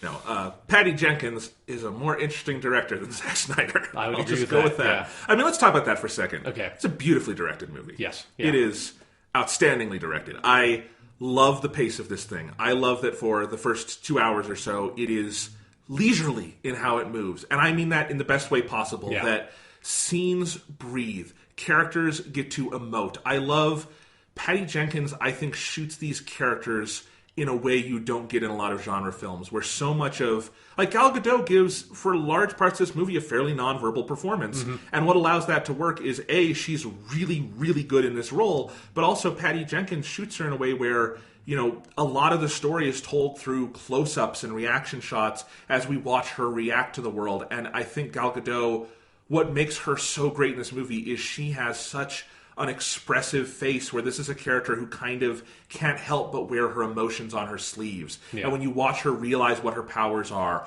or see, war for the first time, or interact with Steve Trevor, she gives such interesting, nuanced, lived-in reactions to these things, and Patty Jenkins is there to let those things breathe, and I love that. And it shows me why I don't think I liked the trailers for this movie, because I don't think you can cut a good trailer for a movie like this. Sure, yeah. I think it's too laid back in a lot of ways. Like, the Steve Trevor Wonder Woman dynamic looked kind of hacky in the trailers to me, and then you watch it at length and it's like, well, that's because if you just cut out one-liner, it's going to look like that. But look at that scene on the boat where it's just them talking for like 5 minutes. That is not the version of that scene I would ever predict out of Hollywood. It is not, or even the scene where he's naked coming out of the thing in Themyscira. It's not dick jokes. It's not like, oh, she's discovering sex for the first time. It's all so much more complicated and nuanced than that. I think their vision of masculinity with Steve Trevor is far more interesting than you get in a lot of these movies. And what makes Steve Trevor a great character isn't that he's the male version of the typical female lead or anything. Right. It's that they took the co-star of a superhero movie and wrote him better than most superhero co-stars are written. Yeah. That's what it comes down to, And I think their relationship is so well considered through the movie. And we talked about Gal Gadot. Chris Pine came to play on this one. Yeah, absolutely. I think this is the best I've seen him. I like him in the Star Trek movies and stuff. I've liked him in things. I was going to ask, he's really good in this. Have you seen last year's film Hell or High Water? No, I haven't. You should watch it. You'd love it. It's a great modern American Western. It's also got Jeff Bridges doing full-on True Grit voice. Okay, that's good. Which is great. And that was a revelation for me on Chris Pine because he's magnificent in that movie. He should have gotten an Oscar nomination. He's just fantastic. And I liked him in Star Trek too, and I think he's great in those. I just didn't know he had that in him. Mm-hmm. The Chris Pine in this movie is not Star Trek Chris Pine. It's Hell or High Water Chris Pine. And that fascinates me because that is both him and Gal Gadot, I think, get to give human lived-in performances in ways. They don't have the sheen of movie star stuff you see in a lot of superhero movies. And I'm not putting down other superhero roles, but this is not Robert Downey Jr. or Chris Hemsworth doing this kind of larger than life thing. Even though Gal Gadot is playing a character very much larger than life, it feels like such a small, kind of nuanced, beautiful, lived-in performance. And I think that's a unique thing about this movie to me. Yeah, I agree. One thing I will say on that point, though, that it kind of bothered me at some point in the movie. It's not specific to the Steve Trevor character. It's a larger thing in the movie. Is I get that at some point you're going to, particularly because of the setting, you have to comment on Wonder Woman's a woman and she's very attractive, but I think there's just a handful of lines too many in this movie of dudes just going basically saying the equivalent of man, you're really hot to Wonder Woman. It's you can maybe ease off on that a little bit because it felt a tad too much, It's I get it's some of that is necessary. It's you don't need to literally every fucking scene, whenever she meets a new guy, that is always that guy's reaction. I feel that gets a bit tedious.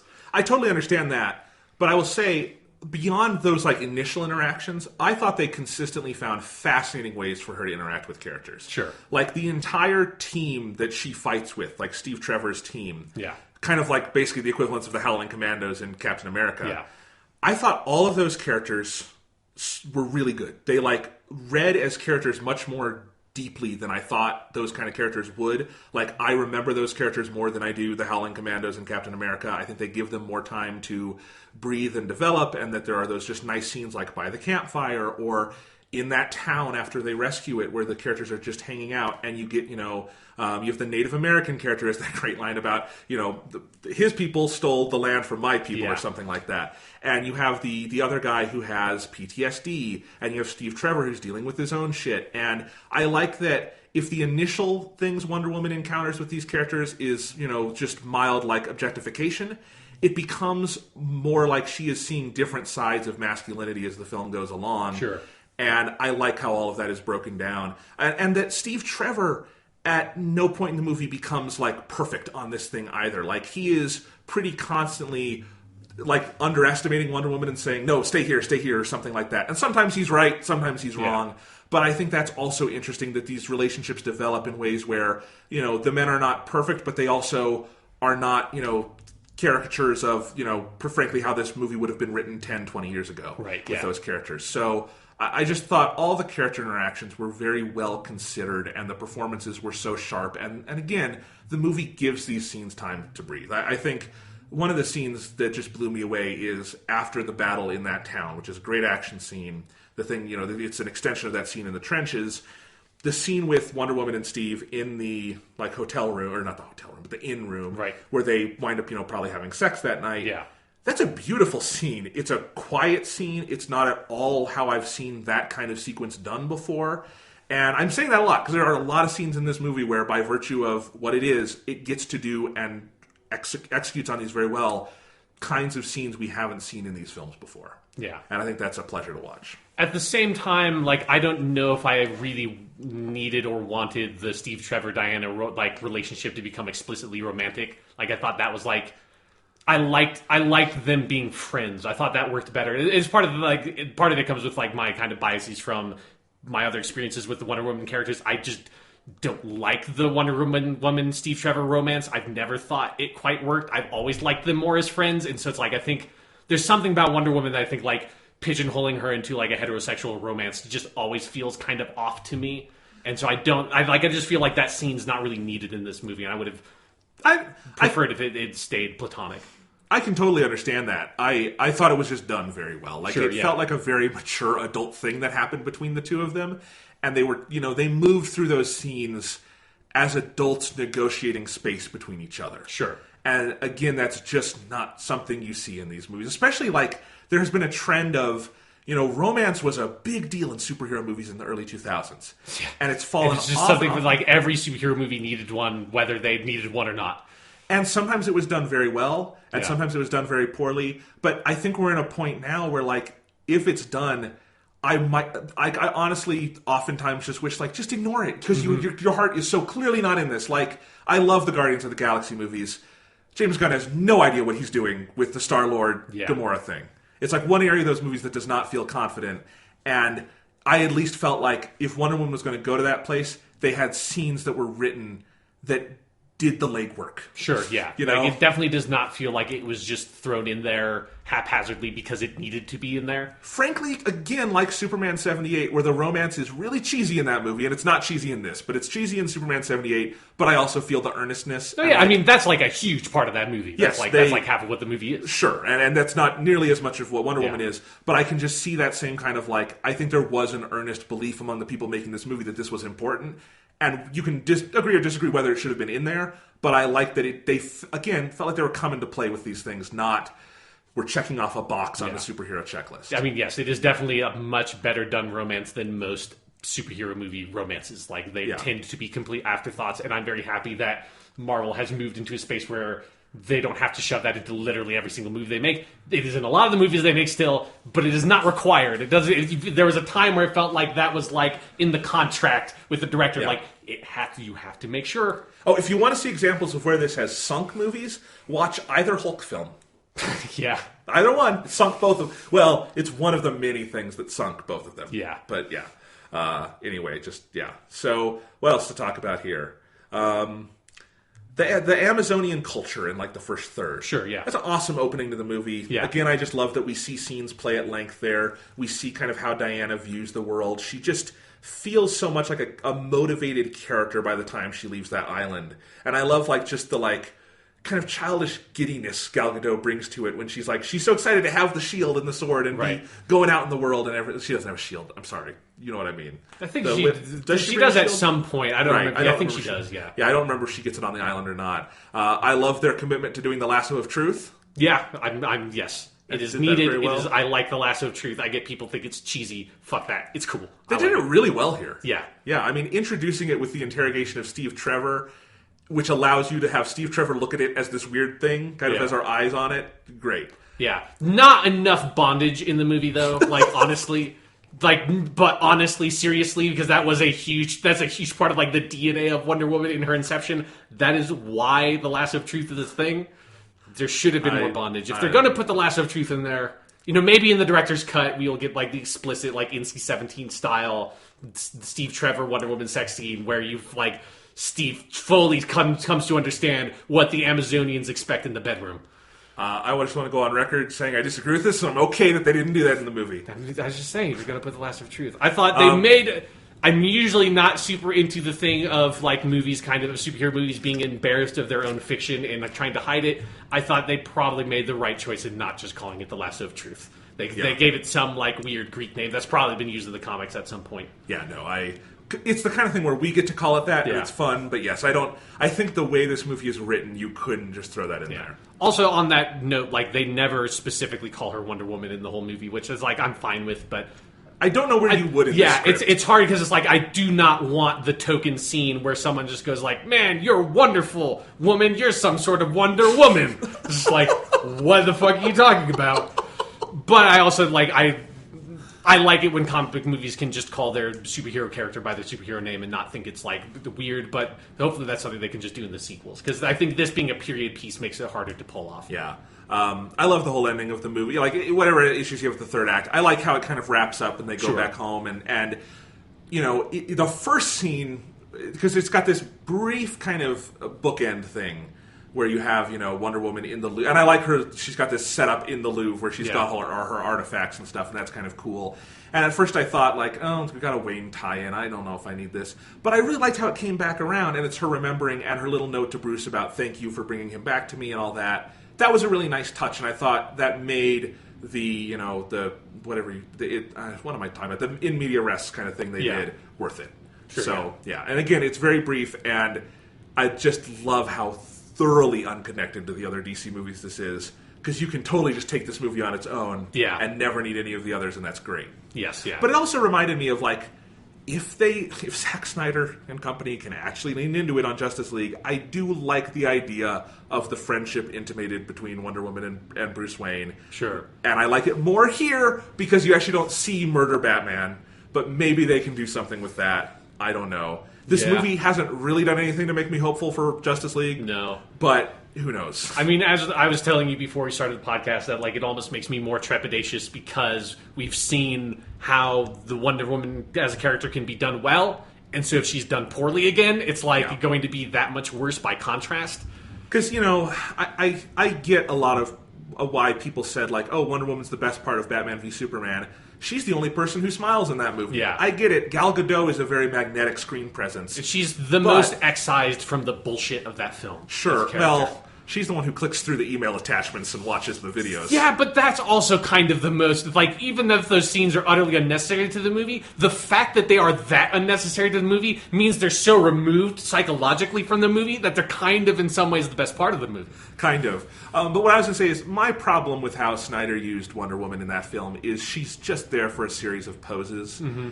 And, look, he has that problem with all of his characters, but he also allows his male characters to talk and things like that. And I do worry about her kind of falling into that same thing with Justice League, and we'll see. Hopefully that now that we know her backstory, like, they will avoid on trying to fall back on the, she's like this enigmatic, exotic woman thing, that it felt like that was what her role in BVS was. Yeah. Who knows? What I really want is I want them to sign Patty Jenkins on for a sequel. Yeah. And get that, because even if we have, some quibbles with the movie, it's really darn good. Yeah.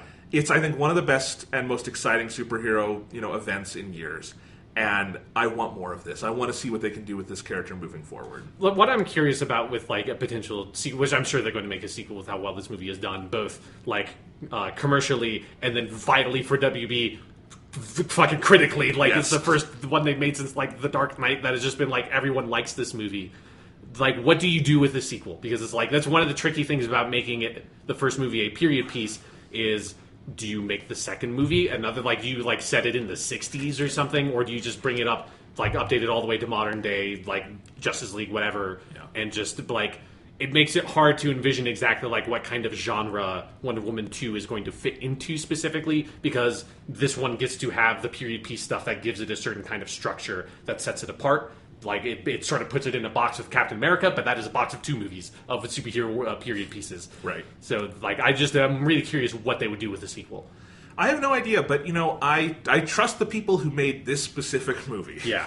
And I think, Patty Jenkins is such an interesting, fresh voice for this genre. She's been around, directing stuff before, but, like...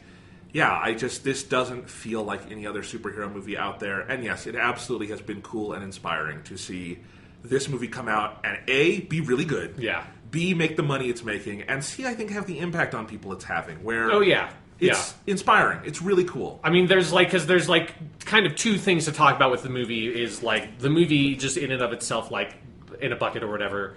And then there's, like, the movie in its cultural context in this moment right now, and, like, that is super important. And I think, like, what Wonder Woman is in this movie is really powerful, and, like, the sort of the symbol she gets to be, like, for us in the real world outside of just the context of the movie is really important. And then also, like you said, the fact that this movie, like, finally, it turns out when you give the same kind of, like, backing and marketing and everything behind a superhero movie that just happens to be directed by a woman, it gets similar sort of results from that kind of backing from a superhero movie directed by a man. Like, you're going to be able to make fucking money on it, You could argue better than a lot of the ones made by... Yeah, but, like, regardless of, like, whatever the critical reception is, I just mean, like, commercially, it's going to fucking make superhero movie money because you haven't just fucking send it out to die like Catwoman, This was the whole thesis of my review, is that we, culturally, because we have not let women into this party, asked this movie to be great. Like all things women have to do when breaking through a glass ceiling, even if it's something as silly as a superhero movie, they have to be really good at it. Sadly, because the double standard is so high, and this movie broke through that double standard, perfectly, I think. Yeah. And it's great, and what that excites me about most is the doors it has opened, hopefully. Unless the studios are even more sexist than we thought. Yeah. But, like, I want to see the generation of movies that happens because of Wonder Woman. I want to see all the other, not just female-led superhero movies directed by women. I want to see them start letting women direct male superhero movies and and other just movies. Just let women into the fucking clubhouse, because there are so many voices we don't get to hear from. Yeah. And when you see one of these movies on that stage and you're like, yes, this is not the same thing we've seen in theaters 100 times. Even if you're someone like us who genuinely likes these movies or generally likes these films, it's so exciting. And I love that element of it. Yeah, no, it's important because, again, like, kind of like you said, there's a possibility that the studios will still, like, be as sexist as they've been, but at least now they don't have any fucking excuse. They can't make some bullshit argument about, like, well, look at this is like what female superhero movies never make any money, the fucking movies directed by women never make any money, it's like blah blah blah blah blah. It's like, fuck off. It's like everyone on the planet can look at look at your fucking list of movies and tell you why these movies did not make money, and none of those reasons have anything to do with it being a female character or directed by a woman. Yeah. It's like the fact that you don't have some sort of bullshit excuse to go back on is important in and of itself. It's very important, yes. And hey, they will always find stupid bullshit excuses. Patty Jenkins herself, for some reason, was in movie director prison for years after making Monster, which won multiple Oscars, including launching Charlize Theron's career. So, I don't know. Yeah. But now she did this, and that's great, and I look forward to a long and awesome career from her and everyone involved with this movie. Again, Gal Gadot was really good in this. She's very good. That is a fucking movie star performance. She was good in Batman v Superman, but she wasn't obviously given much to do in that movie, and so it's like I did not expect her to be this good. And she's in a lot of the Fast and Furious movies, and she's fun in those, but that's, you don't exactly get to flex your muscles as an actor in those films. Yeah. Especially if you're not, like, the main character. So, yeah, no, it's cool. Wonder Woman is good. Let's talk about something else. Before we move on, I hate that we had like a really good segue and everything and wrapped up that discussion, but I don't want to move on from it before talking about the World War I stuff, because we didn't really get into that much. And for me, it is my biggest problem with the movie, because I think it's severely impacted my enjoyment of what I think is like kind of the most critical scene of the movie, and you've kind of talked about it a little bit, which is the trench scene in the middle of the film, which is like, it's a scene that, like, on its own, I think is fantastic. Like, it's a really well choreographed action scene. I think it's really spectacular in how it shows off Wonder Woman in her full costume for the first time. Like, all that stuff is great. I think the problem I have with that scene, though, and it's just similar stuff that they do that kind of comes up again at the end, where I feel like they don't fully kind of drive the World War I stuff home the way they really, like, need to, or are telling you they're trying to, is that World War I, and this is the thing that the movie tells you, but it never, I feel like, fully sort of like believes in and makes the argument for. World War I is a war where there are no good guys and there are no bad guys. Like, there are some people that were obviously, like, discussing horrible war criminals on some sides of, like, in all the different armies. There are some people that were, like, trying to make the best of, like, a, like, horrific situation that no one can get out of in all the armies. Like, I don't mean there's no good guys and bad guys in the terms of, like, the individuals fighting in the war, but I mean, there was no good side to be on in World War I. World War I was a war that happened mostly by accident. It happened because there were secret alliances being made between all these different countries. It happened largely because it was like basically the world paying the price for all the sins of like imperialism and colonialism we committed in the 19th century and over the course of the 19th century. And so it was a war where it was largely about these big imperialist powers butting heads against each other, and these imperialist powers that had subjected so many different parts of the world under their rule and authority that then all those parts of the world get dragged into the conflict as well. And I think, like, the movie tries to kind of say that to you, and Steve Trevor kind of tries to say that to the audience at the end of the movie, where he says, it's everyone's fault, we're all bad, it's all wrong. But I feel like the whole time the movie is really showing you that the British are the good guys and the Germans are the bad guys, and that's not true. Like, that's just not true. And so when Wonder Woman comes out triumphantly from the trenches and charges across the battlefield and goes and kills a bunch of German soldiers and helps Steve Trevor and everyone else charge and kill a bunch of German soldiers, it legitimately made me sick to my stomach, because she was murdering a bunch of terrified, scared, sick, famished, like, young men that are, like, some of, like, the youngest of which would be 10 years younger than we are, stuck in these fucking trenches, who did not want to be there, that most of their friends had already died from sickness, from trench foot, they were suffering from post-traumatic stress disorder, just the exact same way that all of Diana's friends, all of the things that they are going through are all the things that those soldiers are going through, and none of them want to be going through it. And there's something about, like, I'm fine generally with Wonder Woman, the character, killing people, because that's something that has been a part of her character fucking forever. She's an Amazonian warrior. Like, that's a big thing. But, like, generally when Wonder Woman kills people in the comic books or the cartoons, that is, like, a more mature version of that character that kills people with, like, intentionality. And here it's like having her kill German soldiers without understanding the scope of the war, without understanding that you running across these trenches does not help anybody. That doesn't save anything. That doesn't fix any fucking problem. That doesn't do anything to this war. These people have been stuck in these trenches for over a year, but moving that trench fucking, like, half a mile forward doesn't solve fucking anything. And I feel like the movie never admonishes Wonder Woman for that. It never, like, tells her.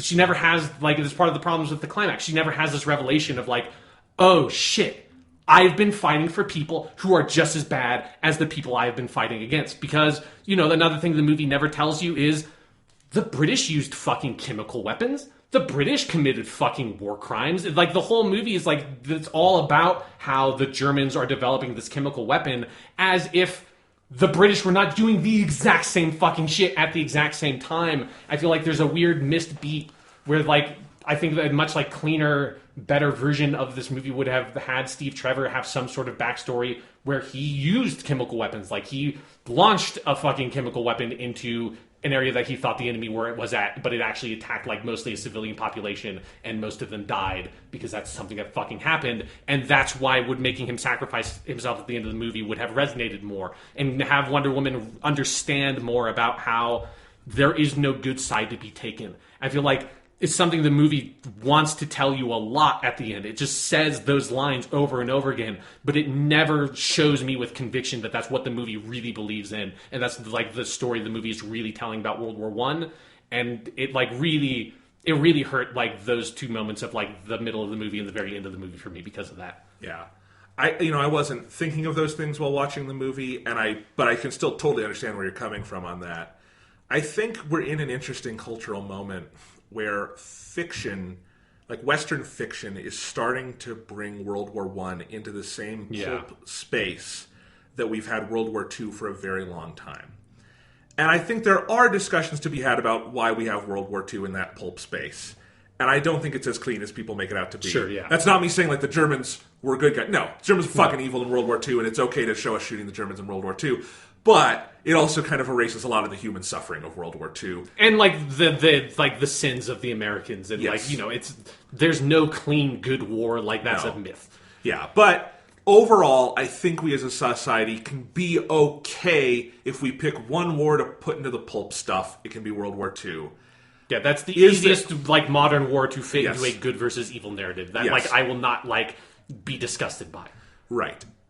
And I think what it comes down to is, if there is, I haven't seen it yet, I don't really think there's a way to bring World War I cleanly into a pulp narrative. Maybe not, yeah. I don't know what that would look like, because at that point it's not in the same pulpy space that superhero stories have to exist in.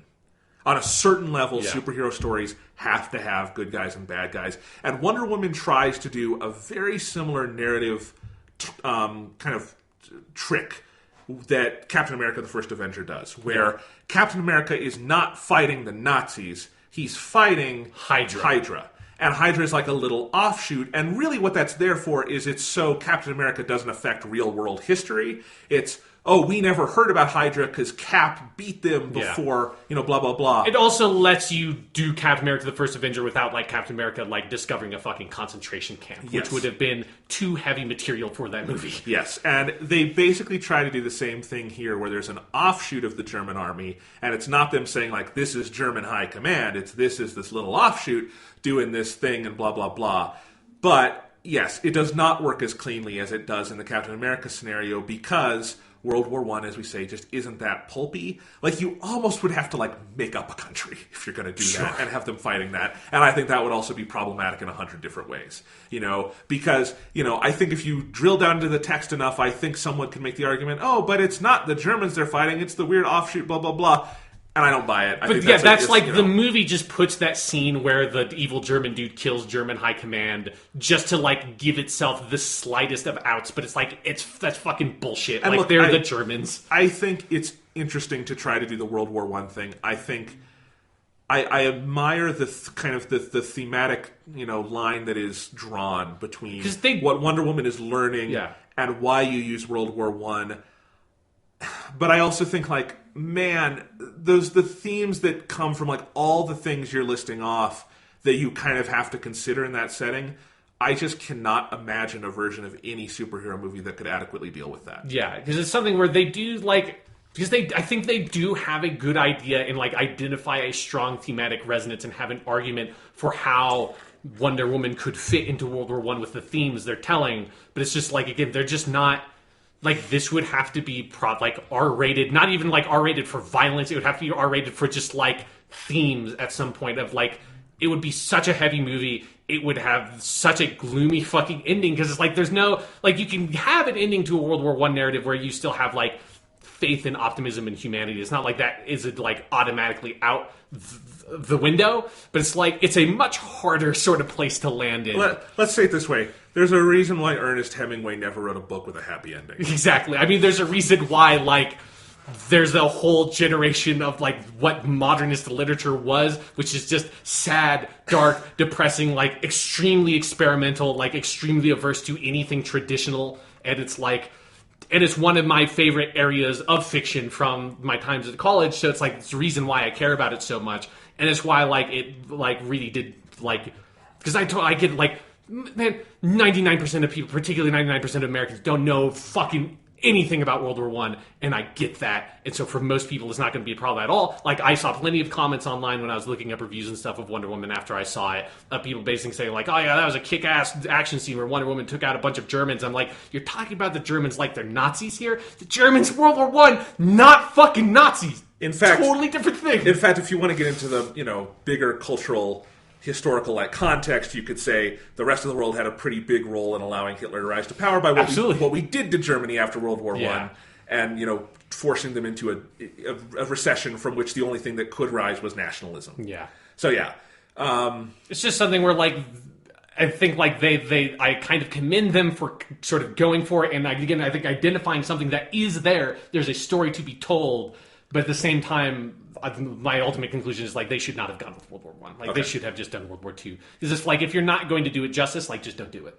Maybe the next Wonder Woman movie can be Vietnam, and they can just open up this can of worms again. Yeah, just go to, like, even messier conflicts. Apocalypse Wonder Woman. I mean, that is, like, thinking about, like, the future or whatever, it is a weird thing to think about. Another, like, consequence of setting it in World War I is, after the end of the movie, you're like, well, wait, what did she do during World War... Like, you do realize that World War II happens, like, fucking 20 years later, right? Like, this is not... It's not over. This isn't, like, the story isn't done. There's, like, something weird, because there's not a sense of finality with, like, the historical perspective we have now about the end of World War I. The end of World War I is just the setup for the beginning of World War II. Yes. So it's, like, it's another area where it's, like, really hard to have an optimistic ending of World War I, knowing where the future goes. Yeah. So, and the movie doesn't have an overly optimistic ending. It does. Sure. It does end with the male lead dying. Yeah, but he has like the big noble Sure. sacrifice that, like, again, I think like he needed it. Maybe it's a good scene that he maybe needed more of a character arc to fully like nail the sacrifice. Like, I feel like this is one of my issues with the Steve Trevor character is like the Steve Trevor we meet at the beginning of the movie would have made that sacrifice and just the same as the Steve Trevor at the end of the movie. Like, he never learned something over the course of the movie that makes you think now this dude is ready to give himself up in a way he wouldn't have before. But I think you can also get away with that when it's a secondary character and not your lead. So anyway, we've talked about Wonder Woman way longer than we planned to, which says something. So let's go ahead and move on and talk about Doctor Who. The Eaters of the Light. All right, so Doctor Who, The Eaters of Light, written by Rona Munro, who last wrote for the series a long time ago. 1989 in the last Doctor Who, classic Doctor Who serial Survival, where the seventh Doctor and his companion Ace do battle against a race of cheetah people that have been sort of brought to Earth by the Master. And he's transforming people into cheetah people. And the Master, in and of himself, gets turned into a cheetah version of himself. And then the Doctor fights the Master in like a volcano planet and is about to smash him over the head because the Doctor's about to turn into a cheetah person. And at the last second, he's like, no, I can't give in to this. And then the Doctor and Ace go off to have tea. And then the show got canceled. I love Doctor Who. It's pretty good. All right. I don't know if you've heard, but Doctor Who's pretty good. It's pretty great. So Rona Munro becomes the first person to write for both eras of the show, which is awesome. And, I think I've seen a lot of reviews that, like, you really use that as their starting point, and I actually don't want to do that. Maybe we can talk about that later. Just divorced of all of that. Okay, yeah. This was a really damn good episode of Doctor Who. Yes. It was wonderfully written. It was dense with ideas, but not in a way where those ideas felt like they were just being kind of thrown around like in a Mark Gatiss episode. Not to throw Mark Gatiss under the bus, but Mark, you've done it a lot. So sorry. But like, no, this episode had a lot of ideas that I thought were constantly paying off. All the characters were written beautifully, including the side characters. It had a really unique idea for what story to tell. It made wonderful use of its setting. It was so Scottish, and I love that. The dialogue in particular just crackled throughout this thing. Peter Capaldi bit into it so wonderfully and beautifully. And I thought it had good character arcs for everyone. I thought it ended in an interesting place. And it completely fooled me. When it ended, I thought it was longer than 45 minutes. And it's not. It's a normal length episode of Doctor Who. It feels like a 60-minute episode. Yeah. It is packed with ideas. Like, it is brimming with good ideas. It feels kind of like, not to say it's necessarily on the same level as this episode, but like the Neil Gaiman script, The Doctor's Wife. Yeah. That feels like a Doctor Who script that really had so much time and effort and love and care poured into it. And even some of the best Doctor Who episodes in Modern Who, some elements of them just kind of wind up feeling rushed because the show is very busy. This felt like a script that was really poured over and loved and was made as the best version of itself, not a compromised version. And I loved it. I think this is one of the best of the season. Yeah, no, it's awesome. It's like, I hate that you gave me this like muzzle on the classic Doctor Who comparison. Go ahead, but do you know what I mean? Like, but some it's people like are overly psychologizing it. That's all. Yeah, but it's like really hard to not make the comparisons in some places because I think there is a certain. It's like it's impossible not to draw the comparisons because I think whether it was written by her or not, like there are these stylistic similarities between this story and late era Sylvester McCoy, which is one of the most creatively rich eras in the show is his last two seasons, which is one of the reasons why it's so tragic that it got cut off, because Andrew Cartmel, the script editor, just decided, we're going to go fucking weird. We're going to take Doctor Who, which has been stale for years, and we're just going to get fucking nuts with it. And they got fucking nuts with it. You have episodes or stories like Ghostlight, which are just insane. You have just fucking what's like the greatest show on Earth is really weird. Even Remembrance of the Daleks is a very strange episode in its pacing and the way like it sort of is trying to wrap in Doctor Who history in a way the series had not done up to that point. And that's the Doctor Who winks in the credits, right? Yes, that is where Sylvester McCoy's visage appears in the stars, and he does this weird like 3-frame wink at the audience that is the most delightful and creepy thing Doctor Who has ever done. My one hope for Peter Capaldi's last episode is that they altered the theme song so he winks at us. Oh, it would be brilliant. But yeah, like it was full on like deep 80s Doctor Who, because it was like the late 80s, and they just utterly went with it. You know, like Ace is one of the most original, like maybe still my favorite companion the show has ever had is Ace. and all that stuff. Like, it was just this really creatively vibrant, rich, experimental, crazy era of the show.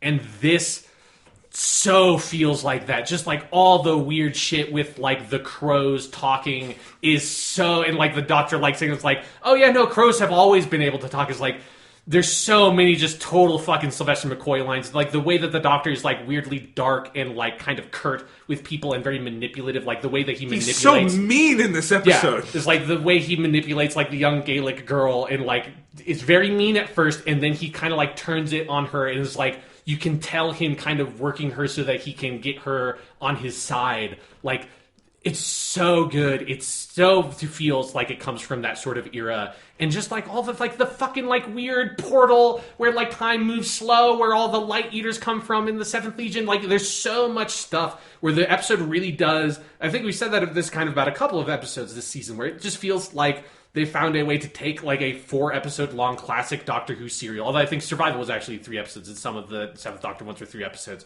But take that longer narrative format and compress it into a solid like 45-minute modern Doctor Who episode. And I think this is like maybe the most successful that has been this season, of just feeling like you get that sense of pacing. Like you said, you feel like at the end, this was like an hour-long episode or something. Like, this definitely must have been an extra long episode. But no, it's like 43 minutes long. It's the same as anyone else or any of the other episodes. It just has this sense of pace and movement and like this real lived-in like slow breathing feeling to it, where it can just move between these different scenes with these different groups of characters in the way that classic Doctor Who always would have the Doctor and the Companion split off and end up with different groups, because that was one of the ways that classic Doctor Who would manage to pad out some of their stories, was you get to like cut between these different factions, and here it feels like utterly vital to the story. But there's also a benefit to that, I think, in classic Who, where because, and again, I've obviously not seen as much classic Who as you have, but I've seen at least a story from every Doctor. And one of the things I noticed there is that they have to pad it out, but also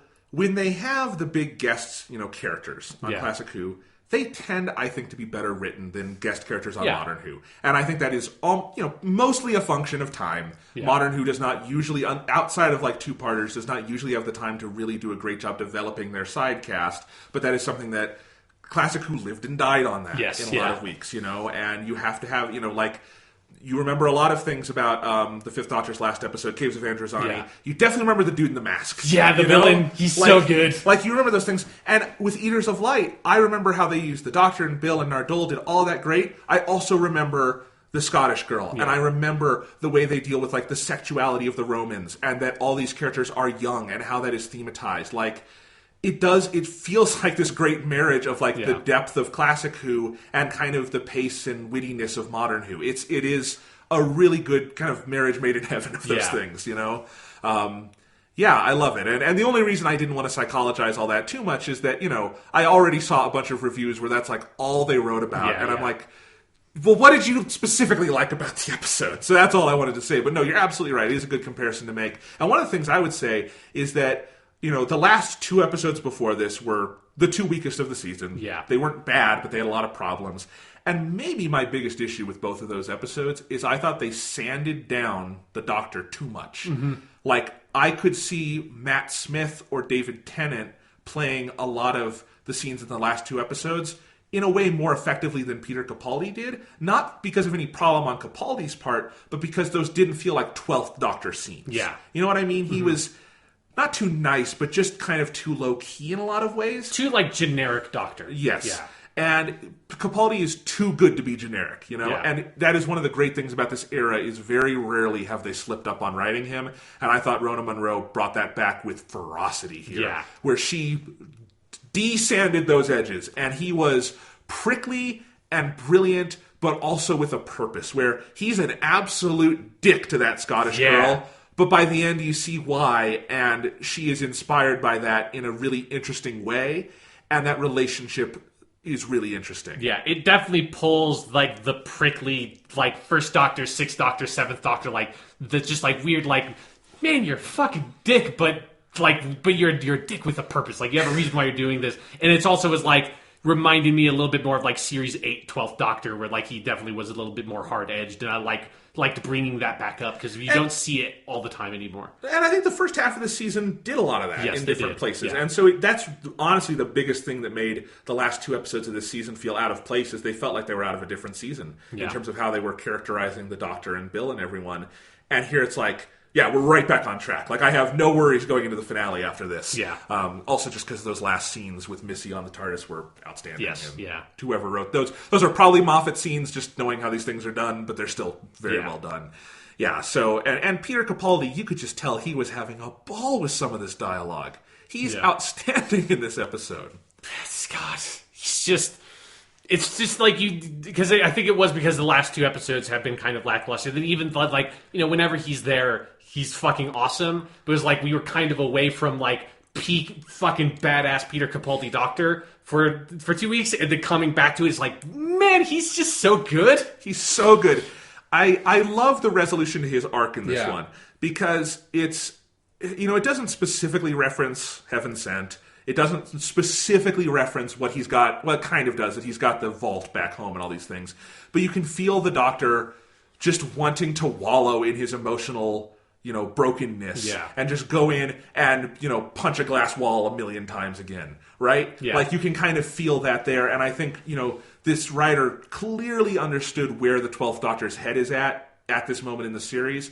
And this was a standalone quote-unquote episode, but I thought it advanced the character arcs beautifully. Yeah. And ending in that way, and then it being that the Doctor inspired these people too much, and he can't get away with it, and that these people are going to go save their world for themselves. That is one of the best versions of that kind of Doctor Who ending. It's not like we haven't seen a version of that before. Yeah. This was outstanding. But it was another one that, it just felt real 7th Doctor to me in some specific ways. There's something about, it's particularly like the music, like what they do with the music and the music echoing after, where it's just like, it feels so... It's just, I don't even know how to describe it. It's just like, I don't know. I didn't realize how, I think, distinctive some of that late 7th Doctor stuff was stylistically until I saw this episode, and realized, oh, this is like, regardless of I have no idea if this is because she specifically wrote late 7th Doctor stuff, whatever, she just, captures that feeling and tone in the way that, made me feel really powerfully nostalgic for that style. And it is that, sense of the Doctor pushing people too far and, going, where you're not 100% sure if maybe the Doctor played everything 100% right this time out. Where usually I feel like in modern Doctor Who, you have a certain amount of confidence in him doing the right thing. I think it's one of the things they've found a good space in again with the 12th Doctor that sometimes they don't always remember. It's he's incredibly fallible, and sometimes people die because he's around. He doesn't always just every time he doesn't save everybody. And that's been the theme of this season. So yeah, this was a great kind of denouement in some ways to this season, even if we've got the actual climax to come. Yeah, it's like a nice palate cleanser to setting up the sort of 2-parter climax. Yeah, absolutely. Talk about the other 2 main characters. Bill, also, who I think was kind of misused in the last 2 episodes. I love Bill. Yeah. Pearl Mackie is so good. I really hope she sticks around for the next Me Doctor. too. She's too good to throw away. She's so great, and giving her this is one of the only proper companion is on their own episodes we've gotten this season, and you don't usually get those too early into a companion's run, but we got that here, and I love her relationship with the Romans. I love that the episode starts because Bill and the Doctor are having an argument about the Legion, the Ninth Legion, and so Bill I also love that the Doctor's go wander off by the river in wherever the hell we are, and it's just, I love that, and Bill finds the Romans, and the whole thing about, again, I think they've generally used Bill's sexuality in very nice, interesting ways this season, and her talking to the Romans and realizing to them it's not a big deal was hilarious. Yeah, I like the lines they give the Roman soldier are really good about, I think it's really great how limited you are. It's just it's a really funny version. I think it's a scene that could play off as too corny, I think, very easily, but they hit the right note with it for sure. And I think with what they did with her ethnicity in the Ice episode, what's that called? Thin Ice. Thin Ice, yeah. I think this was a good bookend to that. Yeah. Where we get different kind of historical perspectives on these things because, Bill would be an anomaly in many historical time periods, but I like that she in some ways is not here. Yeah. I also, one of the many ideas going on here, and it's specifically tied to Bill's Bill's character is language and how that's used, and that I kind of like. I hadn't even really realized that Bill didn't know about the TARDIS's translation field. Yeah, because he hasn't been in a lot of scenarios where it would be obvious. Right. And it's usually never used as a plot point. Yeah. Usually it's like if it's there at all, it's the companion says, "How do I understand them?" And Doctor says, "TARDIS with the mumbo jumbo." Yeah. And psychic field. Yeah. And then you just go on with it. Here it's an actual plot and thematic point. And one, you get some very funny dialogue between her and the Romans with it. Yeah. But then later on, it's like because they can all talk, they can work these things out. It's just one of the many kind of heady ideas this episode is using that it pays off on. Yeah, and I do love, like, that. It's like, man, the scene where, like, the storylines converge again and the Bill and the Doctor encounter each other again, and that's where it sort of, like, the full, like, TARDIS language, like, telepathic matrix stuff comes into play where you realize, oh, right, it's not just that the Doctor and Bill can talk to all these people, it's that these people can now talk to each other. I've never seen that before. And I'm happy that it's another one of those things that's like been a sort of theme in this season that the past couple episodes haven't had, is being like, this seems like something that must have happened to Doctor Who at some point, but I've seen all of them. I can't remember there ever being a scene where they highlight the effect that would have on the other side characters that already exist in this world and not specifically on the Doctor and his companions.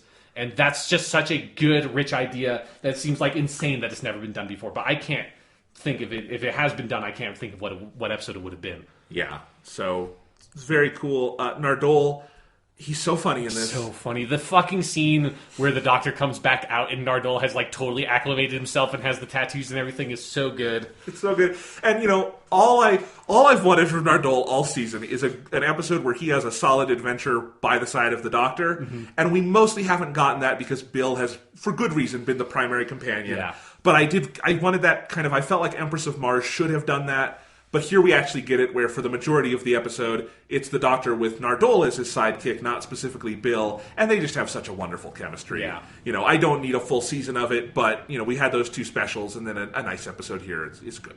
Yeah. Yeah. Yeah. Nardole is a treasure. Yeah, it's nice when these episodes get to make good use of him, because he's really great. Again, like, I don't know if, you know, Matt Lucas should stick around as, like, a series regular next year, but I hope Chris Chibnall doesn't ignore that he's there. Yeah, I hope, like, even if he's not a full companion, like, he comes up every now and then. Yeah, I mean, why wouldn't you want to bring Matt Lucas back and do a fun Nardole episode? Yeah. Like a Christmas special or something, you know? Yes. It'd be fun, yeah, with whoever the next Doctor is. Because, again, Nardole is such a unique character where I can see him next to any Doctor in my mind. It's so weird. Yeah. Yeah. But then you do have those side characters, and it's a theme that takes a while to emerge, and it emerges, I think, very organically, that these are all kids. Yeah. And I think that's very interesting, that like the adults died fighting the battle, and now it's all kind of the kids having to make these decisions. And again, it's not something the episode pays lip service to. I think it explores it pretty actively in that these kids are scared, and they don't really know how to react, and they don't know how to operate in these scenes. And it's kind of, I love that the Doctor kind of inspires the Scotsman, but Bill is the one who kind of raises up the Romans. Yeah. And it's a great little parallel story they do. And it's something that I think is one of the reasons why this episode needs to be placed this late in the season, because there's some elements of the episode that feels like it could be placed anywhere, but specifically for Bill's story arc, I think it's like important that this is like, other than, I guess, like the 2 episodes ago or whatever, the end of the Mummy trilogy, she was kind of working on her own, but that episode wasn't very good, so it doesn't necessarily always have that kind of impact. Here it feels right that, like, she has spent enough time with the Doctor and learned enough that she can navigate this kind of like plot on her own and not need him by her side all the time. And it's an important sort of stage in her character development. You know, because we got those with Clara all the time. Yeah. But like, yeah, Bill, you know, isn't the same kind of person as Clara, and she kind of she also was a new companion, and so we're getting into that. And comparing that to like a Clara episode, where Bill moves much more kind of instinctually through the world, but that's also so charming, and she, I think, she's able to inspire these characters in ways other companions like a Clara, like an Amy, wouldn't be able to do. Yeah. So. It also helps, like, going back to the age thing, one thing I really like is it puts into perspective, one, like, the Doctor's age, like, he gets to, like, play that very well about, like whatever about him being, like, 2,000 years old. It's just about him being, like, the grandpa in the group. I think, like, Peter Capaldi has good material with that. But I think it's one of the cool things, like, kind of, like, dark things, I guess, about the scenes with Bill and the Romans is the realization that, like, because I don't think they ever have, like, they don't ever use the dialogue to specifically point it out, but it's like the one guy who's in charge says, like, I'm the oldest, I'm the grandpa, like, because I'm the oldest and I'm in charge. It's just like, how old are you? He says he's like 18 or 19 or something, and you know Bill is in college. She's like probably a year or two older than this guy. Like, she's actually the oldest one there, and I think like that helps put that into like perspective in a way that's nice, because they don't have to have anyone tell it to you. You just get to read it off of Bill's reaction, and that revelation's like, right, she's not old, but she's an adult, and they are still basically children. Yeah, and again, Pearl Mackie is so good, and it's easy to kind of spend all our time praising Capaldi, especially when we know he's going to be leaving soon. Yeah. We don't really know what her status is going forward, but she deserves a lot of praise for this whole season, and I thought this was one of her best episodes in terms of performance. Yeah. What else is there to talk about? The cinematography was beautiful with the Scottish Highlands and everything. Yeah, it's nice when they get these like nice like on location kind of shots. It reminded me a bit of like the beginning of the second episode, Smile or whatever, with like all the wheat fields and stuff. When they get to have like these nice natural landscapes, they make very good use of it. I really liked the monster. Yeah, I thought like it was a good design, and they made good use of like not have, other than like at the very end, it's sort of like off to the side, and you don't get a good look at it for a long time. You see the tentacles. Yes. And that's what's great. Yeah. Yeah. No, this episode just worked so well. It might be my favorite of the season. I loved it. Yeah, it's up there. Like, I think one of the things I'm really looking forward to with it is a rewatch, because that's one of the things of it being so packed with all these ideas about language and age and, like, the period and stuff, and just, like, the time dilation, all that shit. If one of those, like with late Era 7th Doctor, like Ghostlight, I think it's going to, like, really reward repeat viewings. So, yeah, absolutely. So let's talk about the last scene, where we get back to the TARDIS, and Missy is just there because the Doctor, something's going on with him and Missy, and you know, we get Missy again seeming rehabilitated, but also not, and we get another really nice discussion. And so it's a scene that, for a final scene of an episode, breathes more than these usually do. Yeah. Of her and the Doctor talking, and her saying, you know, do you think these tears are real or something? And him saying, you know, if it's working, that's what it is. It's this interesting little thematic thing where he has these very high, dark expectations of her, and she seemingly is playing along, even though it's very difficult. Yeah, it's a really fascinating character dynamic that, like, I think it's smart that they haven't yet, like, done a full episode on it, because I think it's like a really delicate space for the characters to be in, but it's like alluding to this relationship that we know about, like, even if you just know, like, New Doctor Who, you sort of, like, get a sense of the sort of, like, weird frenemy thing that the Doctor and the Master have, but it's also just having them be able to have this quiet moment, or whether or not you fully believe that the Master is on turning to the side of the good or whatever, like, you get to just have this quiet moment of them talking to each other. It reminds me a lot of the Davros episode from season 9, where it's like, you don't usually get to see this. Like, you don't get to see whether or not how this relationship turns out. You don't get to see, like, a scene of these two characters just talking to each other, because they're always at each other's throats, and that's a really fascinating dynamic. And you know what's most fascinating about it to me? The one who feels dangerous in those scenes is Peter Capaldi. Yeah.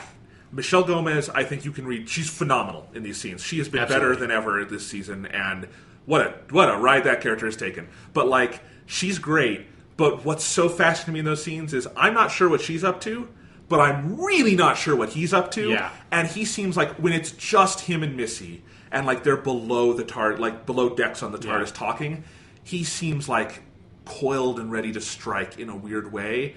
And I think that's intentional. I think Stephen Moffat wants us to go into the finale as unsure of him as we are of her. Absolutely. Like, one of the things I love about those scenes, because we've gotten now kind of like a couple of them, but this is definitely the longest one, with the Doctor and the Missy and the TARDIS at the end, is like a dark inversion of those kinds of scenes we got almost at the end of every episode of season 9 between the Doctor and Clara in the TARDIS, where we did, you know, our season 9 podcast episodes, we would always remark on, like, how good those scenes are, because they're these nice, quiet, kind of personal, intimate scenes that sort of allude to something darker a lot of times, but also feel very warm. And here it's just like, you get this, but with the Master and the Doctor, and it's like, there is a certain warmth and intimacy to it, but it is also just like, where the fuck is this going to go? I mean, in a weird way, it feels like the Doctor is using Missy. Yeah. In a way where, you know, the Master has used the Doctor before. Mm-hmm. It's very interesting, and I love the setup for next week. Oh my god. That is an amazing idea for an episode. The next time preview was just holy shit. That's a great idea for an episode. If you haven't seen it, I mean, it's basically that the Doctor is going to send Missy on a Doctor Who mission, to be Doctor Who, and how has the show never done that? Mm-hmm. That is such a feels like Stephen Moffat looking at his list of what I've got 3 episodes left. What haven't I done? Yeah, here's the craziest idea on my list. It almost feels like I have no idea if this is the case, obviously, but it almost feels like this is the reason why he reintroduced the Master. Yeah, was to because you couldn't do that without having an established relationship with a version of the Master to then be able to find it interesting for him/her to play that role, to be a surrogate doctor in an episode. It's this slow build up, and it also dovetailing very nicely with, I think, them learning how to sort of write this version of the Master and write for Michelle Gomez to the point where she's so fucking good in this episode that makes it so exciting. That prospect of who knows how long, if that conceit's going to last the whole episode or whatever, but it's such a good idea.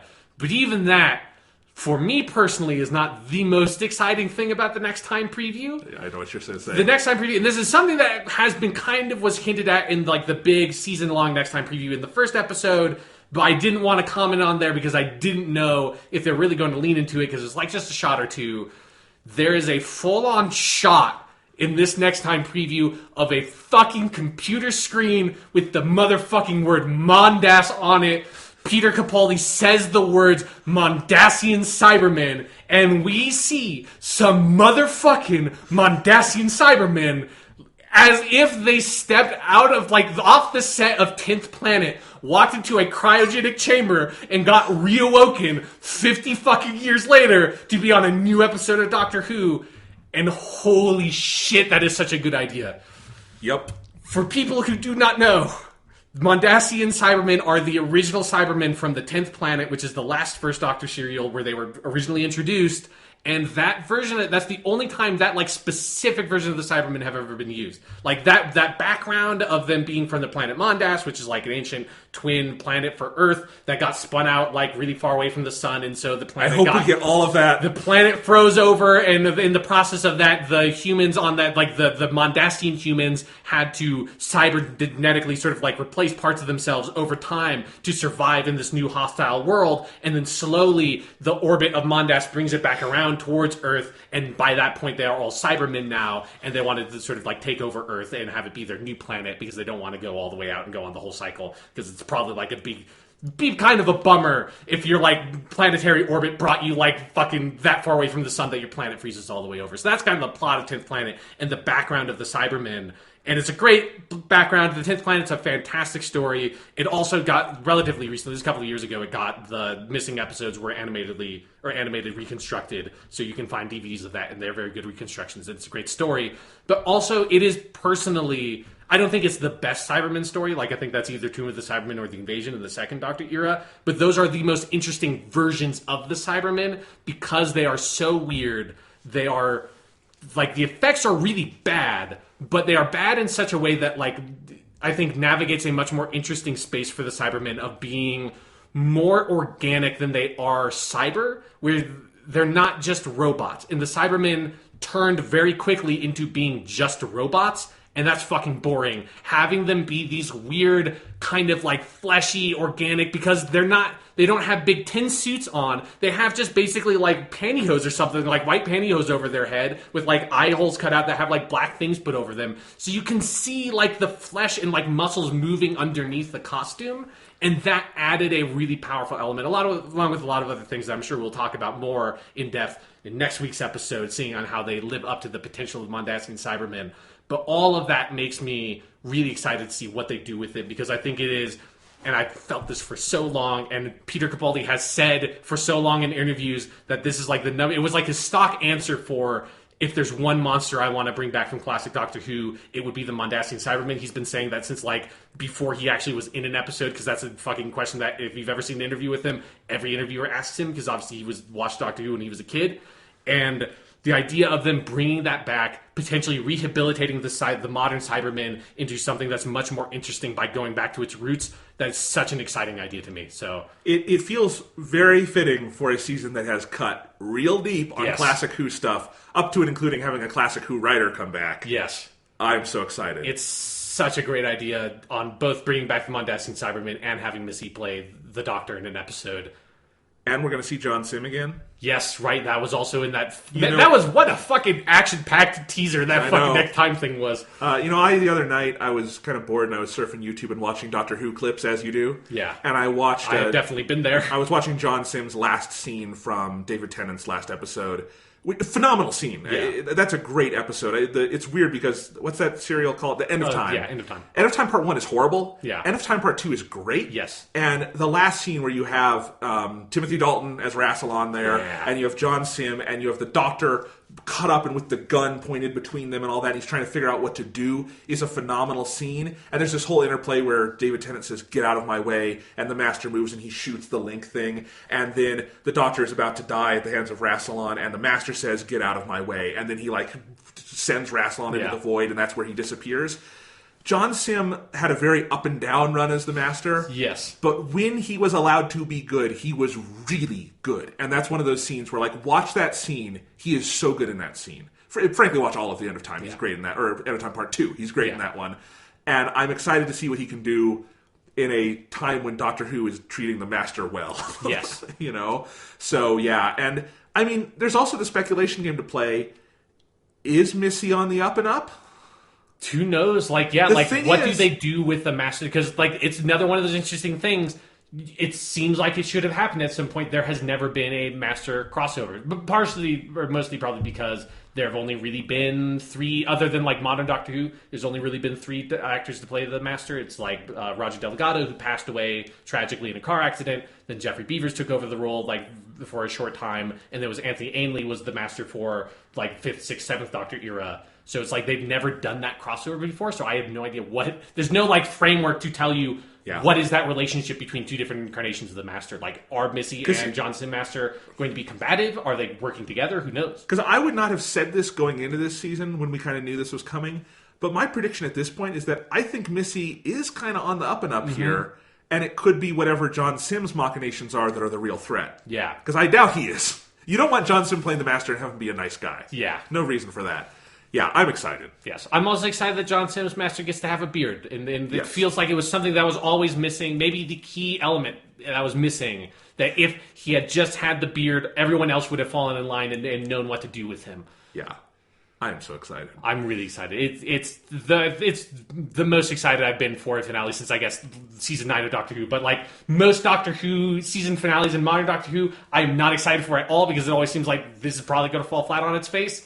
This seems like it's going to be really fucking good. And this is the start of the final run of episodes for both Moffat and Capaldi. Yeah. This episode we're talking about, Eaters of Light, that's the last one in the Moffat era, not written by Moffat. It's true. We've got this finale, 2-part finale, and then we've got the Christmas special, and we'll see what happens, but this has been a really good season.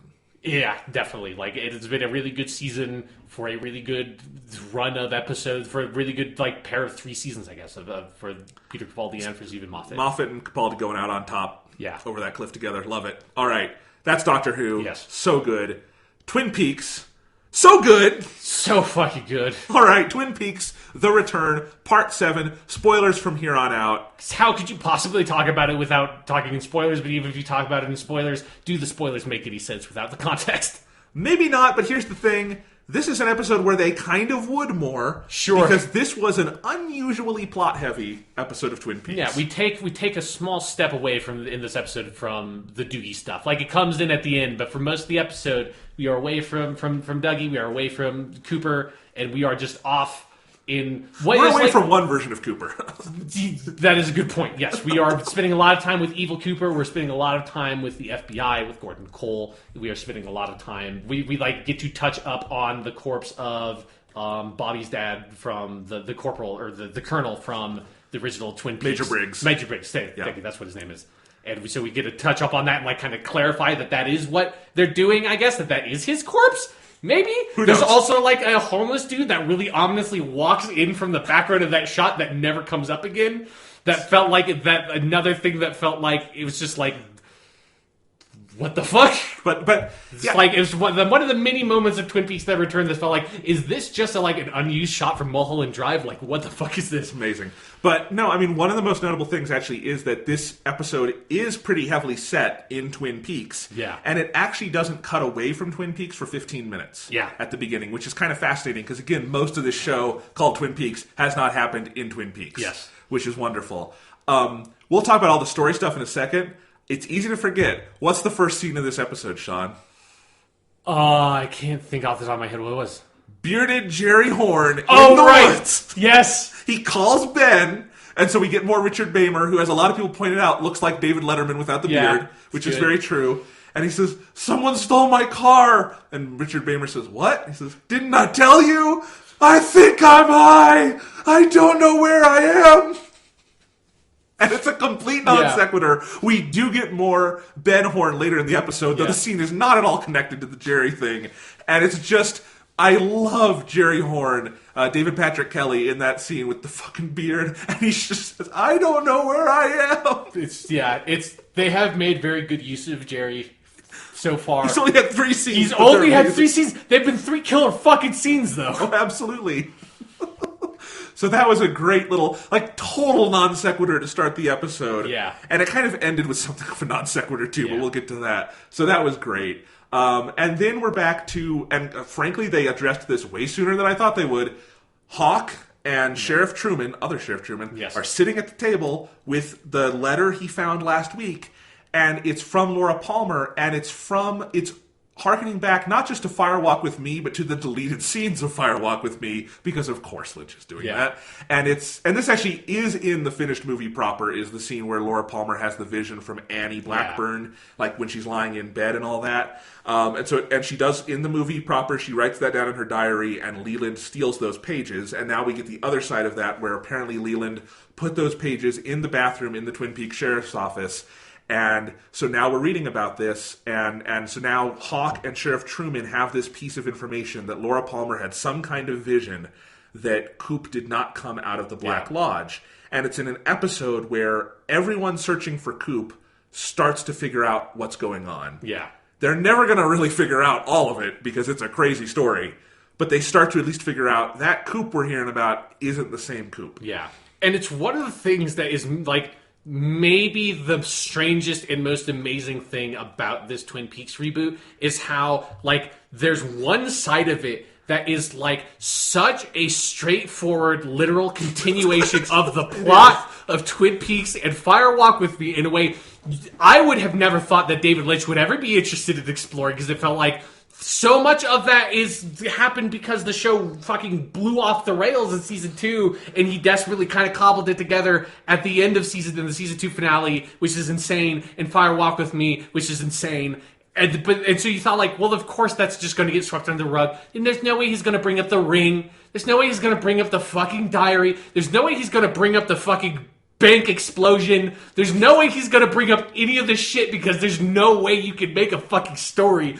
There's no way you're even going to... I didn't even really believe they were going to have Bob possess Coop and have Coop come out of the Red Room. Any of that shit. I didn't think any of that shit was going to come back up. And somehow this series is doing all of it with such specific fucking detail that is calling back to things that happened in the deleted scenes of the movie. It's calling back to, like, details from the fucking, like, pilot that never really went anywhere. It's so meticulous in how it's carrying on the plot from Twin Peaks. And then at the same time, it's playing this incredible game of dangling the main character from Twin Peaks, the character that everybody loves to death, one of the most iconic characters in television history, and just fucking dangling him in front of your face and saying, like, oh, he's gonna become the character you love any second now, I promise. And he continues to be this, like, zombified, slow shuffling man with weird vision powers that you can kind of maybe see the beautiful Cooper trapped inside, but you can't get him yet. And I love that is somehow the fucking tightrope that David Lynch has decided to walk in the series. David Lynch and Mark Frost. Yes, exactly. Yes. I don't want to forget it, because obviously I think Mark Frost probably is more in the trenches with what the details of Twin Peaks were, but I love that both of them decided this was the way to go. And in retrospect, this was the absolute best thing they could have done. Yeah. I just would never have expected it. It's like, it feels like they're on one hand, like, heavily honoring and respecting the original series, and on the other hand, they're just kind of flipping it off. And I love that, like, I thought it was going to be one or the other. I love that they're doing both at the same time. They're doing both in the same episode. Exactly. They're doing both in the same scenes. I know. I mean, but here's the thing, like, this episode fills in a huge amount of detail of the missing 25 years between the series. So, like, in that scene with Hawk and Sheriff Truman, we get, Hawk talking about, like, the last day they saw Cooper, and that he left Twin Peaks shortly thereafter. And then we have that scene where he says, Sheriff Truman asks who else saw him that day, and it turns out it was Doc Hayward. Yeah. We'll talk about that scene more in depth. But then we get the scene with Doc Hayward and what he saw of Coop, and that Coop basically got up out of the hospital and just kind of ran away. We get that stuff from the FBI where they have one picture of Evil Cooper from those 25 years, and it's him looking like a fucking boss down in Rio or something. Picture from fucking Scarface or something. It's so good. I love it. I love that. I want there to be a DVD bonus feature of Kyle MacLachlan having to pose for these ridiculous photos of him as Dougie and him as Evil Coop and stuff. Yeah. And him just looking stylish as hell. Yes. But yeah, so they have that picture of him, and apparently that was like some kind of criminal ring he was working for. And then you have all this stuff with Diane. Again, we'll get into it more later, where something happened between Diane and Evil Cooper, and, this kicked off whatever happened. And then we also have Evil Cooper and the Warden, and that he has dirt on this dude. So, like, it's all somewhat opaque, but we are getting, like, specific details of what happened when Cooper's body came out of the Black Lodge, but he wasn't in there. Yes, it is tying all these threads together in a way that, like, as someone who, like, recently rewatched through all of Twin Peaks and Fire Walk with Me and the deleted scenes of Fire Walk with Me, it all fucking makes sense. It does. How is that even possible? I don't understand. It's weird because I've been thinking this for a couple episodes now, but this one solidified it for me. I love the original Twin Peaks. It's a masterpiece. It does so many wonderful things. Outside of the pilot, it's not all that narratively, like, assured a show in terms of direction. This Showtime series is somehow, in some crazy weird way, I think more narratively coherent and assured a show than original Twin Peaks was. I agree. Like, because it feels like they have a specific vision that they did not necessarily have in Twin Peaks. It's like they had a vision for Twin Peaks originally, but it wasn't like a narrative vision. It wasn't like, this is where the Laura Palmer thing is going to go, this is how we're going to wrap it up, blah, blah, blah, blah, blah. It was like, we're going to set up this mystery, set up all these interesting characters, and kind of just play with that world, and that worked great for what original Twin Peaks was until it didn't work so great anymore. But this is like, you can just feel... They sat down and they were like, we're going to make new fucking Twin Peaks, and we're going to make this much of it, and we're going to write all these scripts, we're going to film all these episodes, we're going to get all these people back, and it's like this insane, like, what's going to be like this 18-hour long, like, really directed specific narrative that, like, obviously it has this, like, subplots and stuff, but it feels... as slow-paced as it is, and I love the slow pace of it, it feels like really incredibly narratively tight. Yes, it's novelistic, and I know it can be hackneyed to make that comparison. This is a novelistic TV show in that it feels like every week we're getting a chapter, and as you move through that chapter, you learn more and more, but it has kind of the slow pace of a novel where, you might see us, like, people have been saying, oh, we haven't seen that Becky character played by Amanda Seyfried in a couple of weeks, and I'm like, we will. Yeah. I know we will. It's just been obvious that everything is connected so far because we've also gone weeks without seeing Hawk's investigation or something, and it just feels like, every 50 pages or so we're going to get back to something and tie it in more, and there is no part of this series so far that has not, even 7 episodes in, started to kind of stitch together. Yeah. I don't know exactly where it's going, but I am 100% confident at this point that Mark Frost and David Lynch absolutely do. Yeah. And that's these are master storytellers, and they know what they're doing. Yeah, absolutely. And it's just when you feel that in a TV show, it's so great. Yeah, especially when you were not in any way expecting it going in. I mean, I think if you had asked me, what are the odds, what are you taking, is this more likely to be a direct continuation of Twin Peaks with some other weird stuff like what we got? Or is it more likely to be a straight-up reboot where they retell the story of Twin Peaks, but everyone is 25 years older just because that would be weird? I would have said the latter. Yeah, me too. That would have been more likely to me. But we got this, and it's wonderful. So let's see. What else do we have to talk about there? Let's talk about the 2 scenes with Sheriff Truman here. Yeah. So first we have him on the phone with Harry, who we don't hear. Michael Aunt Keene is not in this, but the character is kind of there in spirit, and sounds like he's sick. Truman calls him to kind of get help with the case, but he realizes Harry is in no place to deal with this. And, that scene ends with him saying, do me a favor, beat this thing. Yeah. And, God, Robert Forster is good in this. Yeah. I mean, Robert Forster is this good in everything he's ever done because he's a genius. Yeah. But there are 2 scenes in this episode where he is acting opposite an empty screen. Mm-hmm. And, we see a part of the screen later, but obviously that was not there when he shot it. Yeah. And he makes those scenes work. A lesser actor, I think those scenes wouldn't work. Yeah, also, he's given this really tough thing that I think is, really hard, and we've seen, in tons and tons of TV shows of actors not being able to do this well, of being thrown into a cast of characters that, your character is not originally designed to be in. Obviously, in the original envisioning of these scripts, you can assume that it was original Sheriff Truman, but then Michael Onkeem didn't want to come back because he retired from acting, and so they had to figure out something else to do and rewrite the scenes and cast a new character. And so, that is such a hard place to be in, and, having to act opposite all these characters that people who are fans of the show are very familiar with and fit in very naturally, and I think he's done that spectacularly.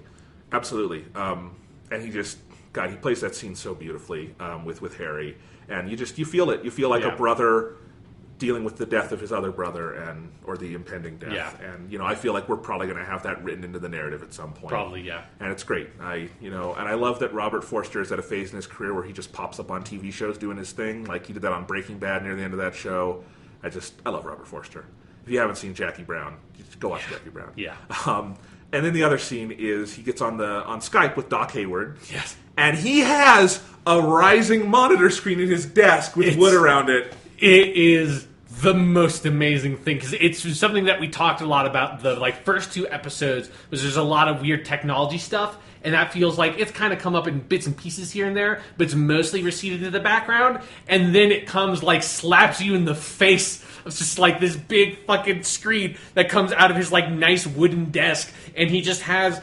And it is not just he has a Skype call. It's it's the process of the Skype call. Is he's talking to Doc Hayward on the phone. Is what's your Skype handle, Doc? It's just finds out what it is. The screen slowly comes out. You see him pick up a mouse, and you don't see the screen, but you can see him move a mouse, which you never see a character in a TV show ever move a mouse. It's for whatever reason, it's utter anathema to showing computers in televised media. Everything is always controlled by a keyboard, even though that's not how you ever interface with the computer exclusively. But he clicks on some sort of desktop icon, presumably Skype with a mouse, and then he types slowly, hunt and text style, putting in his password and everything, and then he starts a Skype call with Doc Hayward. How much do you want to bet Robert Forster probably knows how to type and just typed that normally, and then Lynch said, cut? Robert, that's great, but I need you to hunt and peck. It's gotta be slow. It's okay, click, click, click, click, click. No, that's great. Slower. Click. There you go. I can totally imagine that. Yeah. It's great. I can also imagine David Lynch has that computer desk somewhere in his house. I hope so. I hope that's how he he did Skype calls with actors and stuff to try to get them in. It's just I'm gonna do a Skype call with Kyle now. Yeah. And we're talking about how awesome all that is, but of course there's a very bittersweet quality to this scene because we get a scene with Doc Hayward. Yeah. Great character on the original show. Warren Frost comes back to play him in this short scene. Warren Frost is the father of Mark Frost. Yeah. And Warren Frost died earlier this year, I think February of 2017.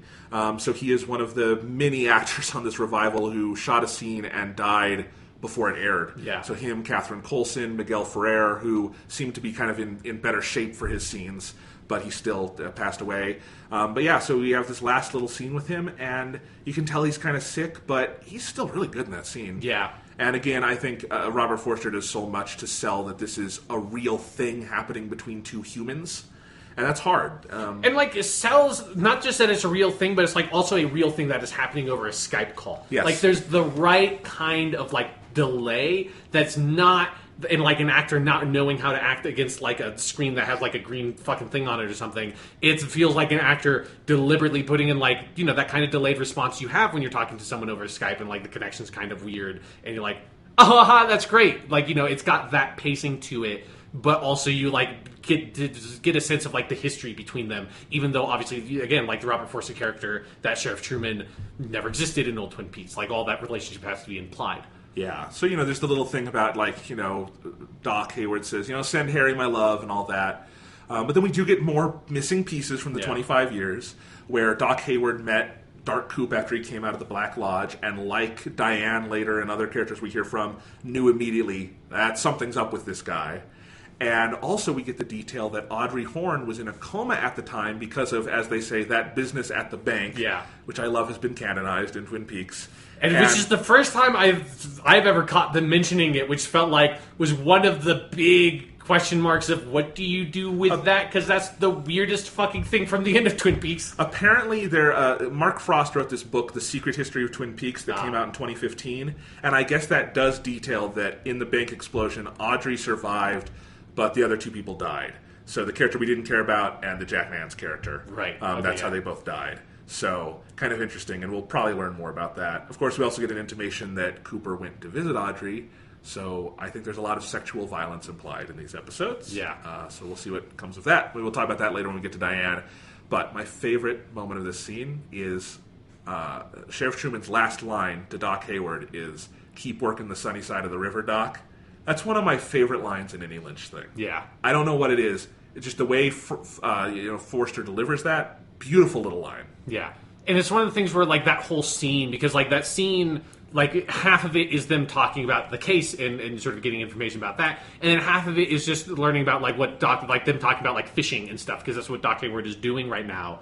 And that, I love that dynamic of that it feels very much in a lot of ways like a scene that would have happened in old Twin Peaks. That is that kind of, like, good old Americana, like, out in, like, the Midwest, where we go fishing and drink coffee and have apple pie and all of that. And we haven't had a lot of those scenes in this new Twin Peaks. I think it's one of those things that's really interesting about it is that that's one of the most, like, good old-fashioned kind of scenes in this reboot, but it also happens over Skype, and I feel like that's really important. Like, that is one of those things that feels like the way that the modern world has changed the ways that kind of Americana exists now. Well, you talked about, thematically last week, it really has started to feel like so much of what this revival is about is the passage of time and the way things and people have changed. Yeah. And I think there's a lot of that in this episode. I think particularly with Sheriff Truman, dealing with that, where he is kind of the last healthy man standing among all these old people around him. And he's kind of having to navigate the world through that. And, so much of this is just Robert Forster is this guy, but I think also Lynch's direction and the writing and all that. He just feels like people I have known in my life in the Midwest. Like, my father was a pastor in this little town in Iowa, and, when we go back and visit, he feels like people in that parish or something, in this little farm town in Iowa. And I just, this is obviously not, I was, Washington and stuff, but it's that right kind of, as you say, Americana. Yeah. They get so perfect. So after that scene, we finally get out of Twin Peaks. After a surprisingly long stretch in Twin Peaks. And then we cut to South Dakota, and we have that military lady from a few weeks ago, Lieutenant Knox, who's going to investigate the prints on this body, and it turns out that is Major Briggs. Before that, though, she comes to look at the body, and they take the sheet off, and she sees it's headless, and she says, "Where's the rest of him?" And the detective just shrugs. Yeah. I laughed so hard at that. It's great. But no, it's, and then she gets on the phone with Ernie Hudson. Yeah. And says just two things. The head is missing, and he's the wrong age. And I love that. And so, this body is in the... I love that, Ernie Hudson says, "What do you mean?" And you feel like she's supposed to follow up on, he's the wrong age, which, yes, the head is missing is weird. Saying that a body is the wrong age is really weird. And she starts explaining the head part, and I thought that was really funny. Yep, so we see this body is still in the late 40s. Briggs should be in his 70s, and through all of this exposition, we have a shot where it's tight focus on the foreground, and in the background we have, because it's out of focus, a shadowy figure moving through, and when we find some scary, Lynchian music going on, we finally cut to, a side angle on Knox as she talks to the other people, and the homeless guy just crosses through the frame. We don't hear from him again. Yeah.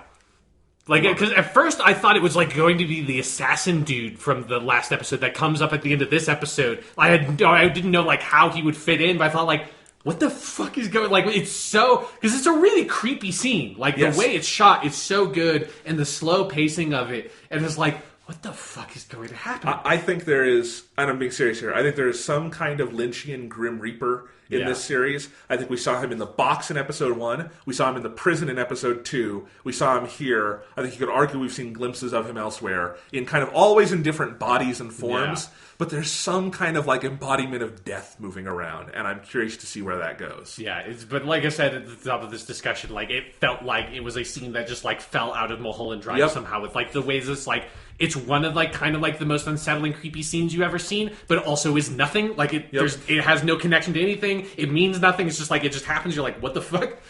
Yep, so great. And yeah, this is all again tying together. You know, maybe in the first 2 episodes we didn't know how this South Dakota thing was going to tie in exactly to the Twin Peaks stuff. We knew that Evil Coop was involved somehow. Yeah. We didn't know exactly how. And now we know that this body is Major Briggs or has a connection to Major Briggs. Something weird is going on. Has the fingerprints of Major Briggs and is the right age for when he originally disappeared. Yeah, it's very bizarre. And then we cut to Gordon Cole. Yeah, right. And here's something I forgot to mention in his first appearance in the first 4 episodes. Gordon Cole has in his office, and he just sits there in front of it, a wall-sized picture of the atom bomb going off. Uh-huh. I love it. Yes. What the hell? It's so great. Yeah, and Albert walks in and tells him, that he didn't get to talk to Diane. And we have Gordon Cole go, "This is not good news, Albert." And then he asks if, we can go find her again. And Albert says, "Say please." And Gordon Cole goes, "What? You heard me. Please." Yeah. I love... God bless Miguel Ferrer. He's so good. Thank God he got to do this before he passed. What a swan song. Mm-hmm. Just a great character actor going out on top. And then we move to Diane's apartment, which is this swanky, 80s apartment. She's got some fling there, or I don't know if it was her husband or boyfriend or whatever. Yeah. And she is holding a coffee... And she's drinking a coffee and smoking a cigarette. Says, "Can we have a cigarette?" "No." "And I don't have any cigarettes either." Or no, she says, "Can we have a coffee?" "Yeah." "No, I don't have any cigarettes either." And then she takes a drag because she's awesome. It's Laura Dern. Oh my God. Apparently Gordon Cole gave up smoking, which I think is crazy because David Lynch very much has not. Yeah. David Lynch, I saw a documentary about him. I'll talk about that later, maybe. He smokes in every scene of it, so it's wonderful. He chain smokes like a motherfucker. Yeah, and then we have the great Gordon Cole line, "Diane, this might require a slight change of attitude on your part." Yeah, because the part we haven't talked about is Diane is the most foul-mouthed character. Yes. Other than Frank in Blue Velvet, there is no more foul-mouthed character in all the David Lynch canon than Diane from Twin Peaks, which is not the direction I would have thought, but is the direction we needed. Yep. God, I love that Laura Dern gets to do this with another David Lynch turn. She has been in 4 David Lynch productions, in Blue Velvet, in Wild at Heart, in Inland Empire, and now in this. And she has never played remotely the same character twice. Those are all vastly different performances. Yeah. Laura Dern is a national treasure. She's great. God bless her. Yeah. She's so good in this. We have that scene on the plane where Agent Tammy is showing them the fingerprint discovery of the mirrored fingerprints for Evil Cooper. And we get this whole monologue from Gordon Cole about the spiritual finger. I didn't even have time I transcribe a lot of this. I couldn't even get it down. I don't know what it was, but it was wonderful. Yeah. Yeah. And that's... Yeah, because that's where he, has this whole random phrase that he goes through all the fingers and says, a word for each of them. And then he just points at, your ring finger basically says, "And this is the spiritual finger." It's what the fuck do you think you just said? You could have just said this was the spiritual finger, and I would have believed you. And I can absolutely imagine David Lynch just improvised that on set. Yeah. And it's just roll with it. It's utter nonsense, but it's so good. It's so good. And then we have the big kind of set piece of this episode, even though there's multiple ones, is at the prison. And Diane interviews Dark Coop. And that is a showstopper of a scene. Yeah. Because we also haven't spent a lot of time with him, with Evil Coop in a while. We have the one great scene, the last episode, 2 episodes ago, where he was on the phone. But even that, he was kind of off to the side, you weren't directly interacting with him in that scene. Yeah. And so this, it's a mirror to, I think was episode 3 or maybe episode 4 where they interviewed him the first time. And so now you have that kind of same interview scene with Diane with the weird voice distortion and everything. And I kind of had forgotten again that's because you don't spend that much time with him, evil Kyle MacLachlan is fucking scary. He's really scary. He does not play that as a joke at all. I remember in the first episode when he rides up on the motorcycle with the heavy metal playing, we both thought it was kind of funny. I don't think he's funny anymore. No. He's scary. He's scary. I mean, he's just like, hello, Diane. You're like, okay, like, oh God. Here's why you almost said earlier that, like, we didn't get much Coop in this episode, because you forget it's Kyle MacLachlan. Mm-hmm. Because what that scene needs to do, and it's all on Laura Dern and Kyle MacLachlan, is have you convinced that Diane can look into this man's eyes and not see the good man she once knew, even though it's the same body. And we have to be equally convinced of that. And because of those two performances, and I think that the atmosphere of that scene, you buy it utterly. Yeah. I mean, one of my favorite things they do is that it's a shot reverse shot, and when you get to Diane's shots, all you see is Laura Dern. It's a completely black background. I don't think there's any prison interrogation room in the world that is that dark and scary. Yeah. But yeah, she is just in utter darkness. He is in utter shadow. It's a fascinatingly shot scene. I love it. Yeah. Yeah, and this dialogue that very much intimates something happened with them shortly after he got out of the Red Room 25 years ago. Yeah. And whatever it did fucked up Diane something good.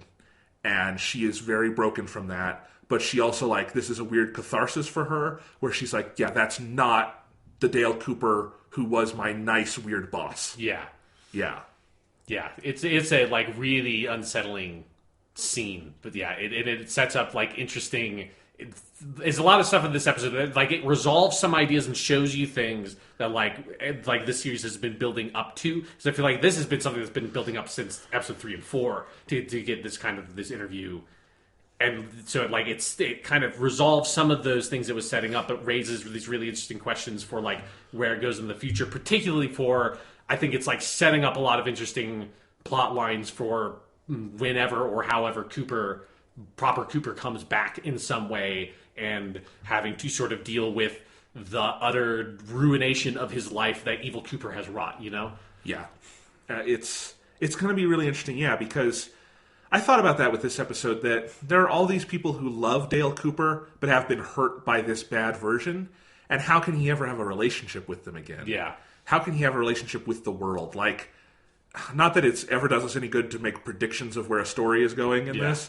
It's almost easier to predict a version of this where he goes over the cliff with Dark Cooper Moriarty style, rather than living through the series, And right before they go over the cliff, by the way, is when he finally wakes up and becomes Dale Cooper again. He grabs him and says, "That's a damn fine cup of coffee," that falls over the edge. Yep. Oh, it's Cooper! Oh, it's Cooper. Yep.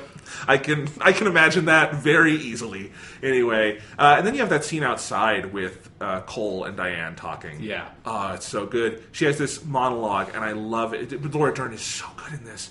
And she says, "That's not the Dale Cooper that I knew. It isn't time passing or how he's changed or the way he looks. It's something here," she motions to her heart, "something that definitely isn't here." Yeah. And then we have Cole saying, "That's good enough for me, Diane. That's good enough for me." Yeah. God, that's a great scene. Yeah, it's the one of the many elegant character things they have done with this return is with Gordon Cole, and getting this he is both funnier than he's ever been and more ridiculous than he's ever been in some moments, but he's also this really effective dramatic character in his interactions. Here you get it with Diane. Yeah. It's great. He's so good. All right. Let's see. One plot point we have not talked about yet is there's 2 little scenes with Andy where he is investigating. I think it's the truck that killed the kid. Yeah, I'm pretty sure it is. Yeah, and in the first scene, the guy says, "No, we're not going to talk here." And so later you have Andy on the side of the road, and the guy doesn't come. And you don't learn a lot from those scenes. Yeah. There's a shot that shows Andy having a nice watch, and I've seen some people predicting, oh, is he a crooked cop now? I kind of doubt they'd go to that place. I don't think that's what they're suggesting. He did get married, maybe that's an anniversary present or something. Lucy would buy him something nice. But I do really love that, the second scene with Andy, where it's there's no dialogue. You just see him waiting on the side of the road for a little bit. It's one of those, nice, quiet little, moments that they feel they exist mostly for, the tone and pacing more than, what they're telling you about the plot. It's also only the second time in this series where we've gotten Laura Palmer's theme again. Yeah. But this time it's not the love part of the theme, it's the early, dark part over the trees. Yeah, man. Yeah, because we don't get a lot of old Twin Peaks music, and so, that definitely helps set the tone there. All right, then we have a series of scenes where Dark Coop is meeting with Warden Murphy. And he says to the guard, Just tell him I need to speak about a strawberry. And that gets him a meeting with Warren Murphy. Here's the monologue. The dog leg. That dog had 4 legs. 1 you found in my trunk. The other 3 went out with the information you're thinking about right now. 2 people you don't want coming around here if anything bad happens to me. Joe McCluskey. I love this scene. I love the idea that Dark Coop escapes from prison by having the warden just let him out with a car because of information I think and I hope we never learn what that is. Yeah. I never want to know what Mr. Strawberry is. I don't want to know what Joe McCluskey is. I just love that somewhere in the ether, Dark Coop had a weird interaction with this warden, and he knows some weird dirt on this guy, and it's enough to utterly terrify Warden Murphy into letting him go. Yeah, and I like how it builds up Evil Cooper as, like, you get this sense of, like, he probably has dirt on the warden of every single fucking prison in every state of the United States of America. Like, it's like he's been like the greatest criminal for 25 years or whatever, you know? Like, he has been everywhere, he has done everything, he has fucking killed everybody he can kill, his fingers have been in every criminal enterprise that exists, you know? And it, like, you get that sense of his, like, sort of omnipresent evil there. That's really effective. No one will ever hear anything more about Joe McCluskey or your late Mr. Strawberry. And then we cut to Dougie, and I wrote in my notes, Dougie, all caps, and then like 20 exclamation points. Yeah. Because I was so happy. Because it is like, because we have been so attached to the Dougie storyline, he's been our anchor for so long now, that is like, you were cut away from him, and I think like, being so cut away from him highlighted that for me. There's something about like that the Dougie storyline has been giving us that is something that is like inherent to Coop from old Twin Peaks that has now changed. Is like it's the warmth of that character and the warmth of being with him, and it's something that like because of how different he is, it was hard to sort of like identify that like that feeling is still there, even if it's sort of transformed with this new kind of character he is now. If you cut back to him, you're like you breathe the sigh of relief because it's like. It's been so cold being away from you, Dougie. Like, I need you back in my life. I need you in this show to make me feel comfortable again because I was feeling very sad and alone. And we get another great Dougie scene where the 3 cops come to ask about the car, which apparently is the one that blew up. And Janie E. gets there just as that's happening, and we get another show-stopping moment from Naomi Watts. Yeah. Who just tears these guys down. And we have this great line. She's describing the car, and she finally says, the kind they call down at the dealer... a previously owned car. That is a great line. Yeah. And she's describing the car. Oh, man, it's great. And then there's the whole thing about, well, why didn't you report the car stolen? And she has this whole rant that starts with, yeah, I'll tell you a reason. There's more to life than cars. And then she goes off on all this, and she just intimidates everyone around her. And then we have Dougie just repeating random words like, stolen? Yeah. It's so great. I love that. And that's our little comedy scene for the episode. Yeah. But then it leads up to our crazy scene for the episode. Well, one of our many crazy scenes for the episode, but maybe the craziest, where they're walking outside and she's ranting about how if you hadn't blown that money gambling, we could have gotten you a great new car. I just love Janie E. And then as she's ranting, the dwarf-like assassin... Yeah. The Spike, or whatever they call him in the credits. Ike the Spike. Ike the Spike. Yep, Ike the Spike. The credits are some of the best parts of this show, because the names they've given characters are wonderful. Yeah, so Ike the Spike runs up to kill Dougie, and Dougie just suddenly snaps into action like he's James Bond, beats the assailant down, and as he's grappling for the gun, the brain head evolved arm thing from the Red Room is there saying, squeeze his hand off. Yeah. And then like he disarms him, wrestles it away. Ike the Spike runs off, and then you have like all like the weird like on the street interviews with the people as the police are investigating it. And there's just this incredible shot of the gun on the ground with just this fleshy attached to the grip because of like. Apparently, Coop has gained super strength along with like the clairvoyance or whatever he's been exercising at the casino and everything. And so he was like grabbing onto the hand and trying to pull away the gun so hard that like this big chunk of flesh like grafted onto the grip of the gun. And so you have like this like cop dude, like of the crime scene investigator guy, just like slowly trying to like peel it off. It's like, Jesus Christ. Sean. You're forgetting the best part of that scene. Yeah. It's one of the interviews with people. It includes the line, Dougie Jones, he moved like a cobra. Yeah. I want a tattoo of that. Yeah. Dougie Jones, he moved like a cobra. And it's just like Agent Cooper doing like a judo chop. Yep. Because that's like what because he grabs a gun and he's like chopping like the spike in the fucking neck. It's so good. Because it's so shocking because he's been moving at 0.5 miles per hour for literally 8 fucking episodes, and all of a sudden he just fucking like judo chops this dude into submission. Yeah, I love it. Oh, it's so great. So again, when people say nothing's happening in the Dougie scenes, things are happening. Lots of things are happening. And this was one of them where we actually got full on, like, Ike the Spike has been built up for a couple episodes. We got the confrontation. It was a big surprise here, and it paid off. Yeah, like, because there was like half a second there where I thought like Naomi Watts was going to die or something. Yeah. It was so shocking. I was like, surely there's going to be some character death here. Luckily, we were spared that. Luckily, Douglas Jones, he moved like a cobra. He moved like a cobra. He's been trained. Now, we then had a really long, and I thought amazing scene in Ben Horne's office. Yeah. Where we actually got our first significant scene with the Ashley Judd character. We saw her in the first episode. She's like his new assistant.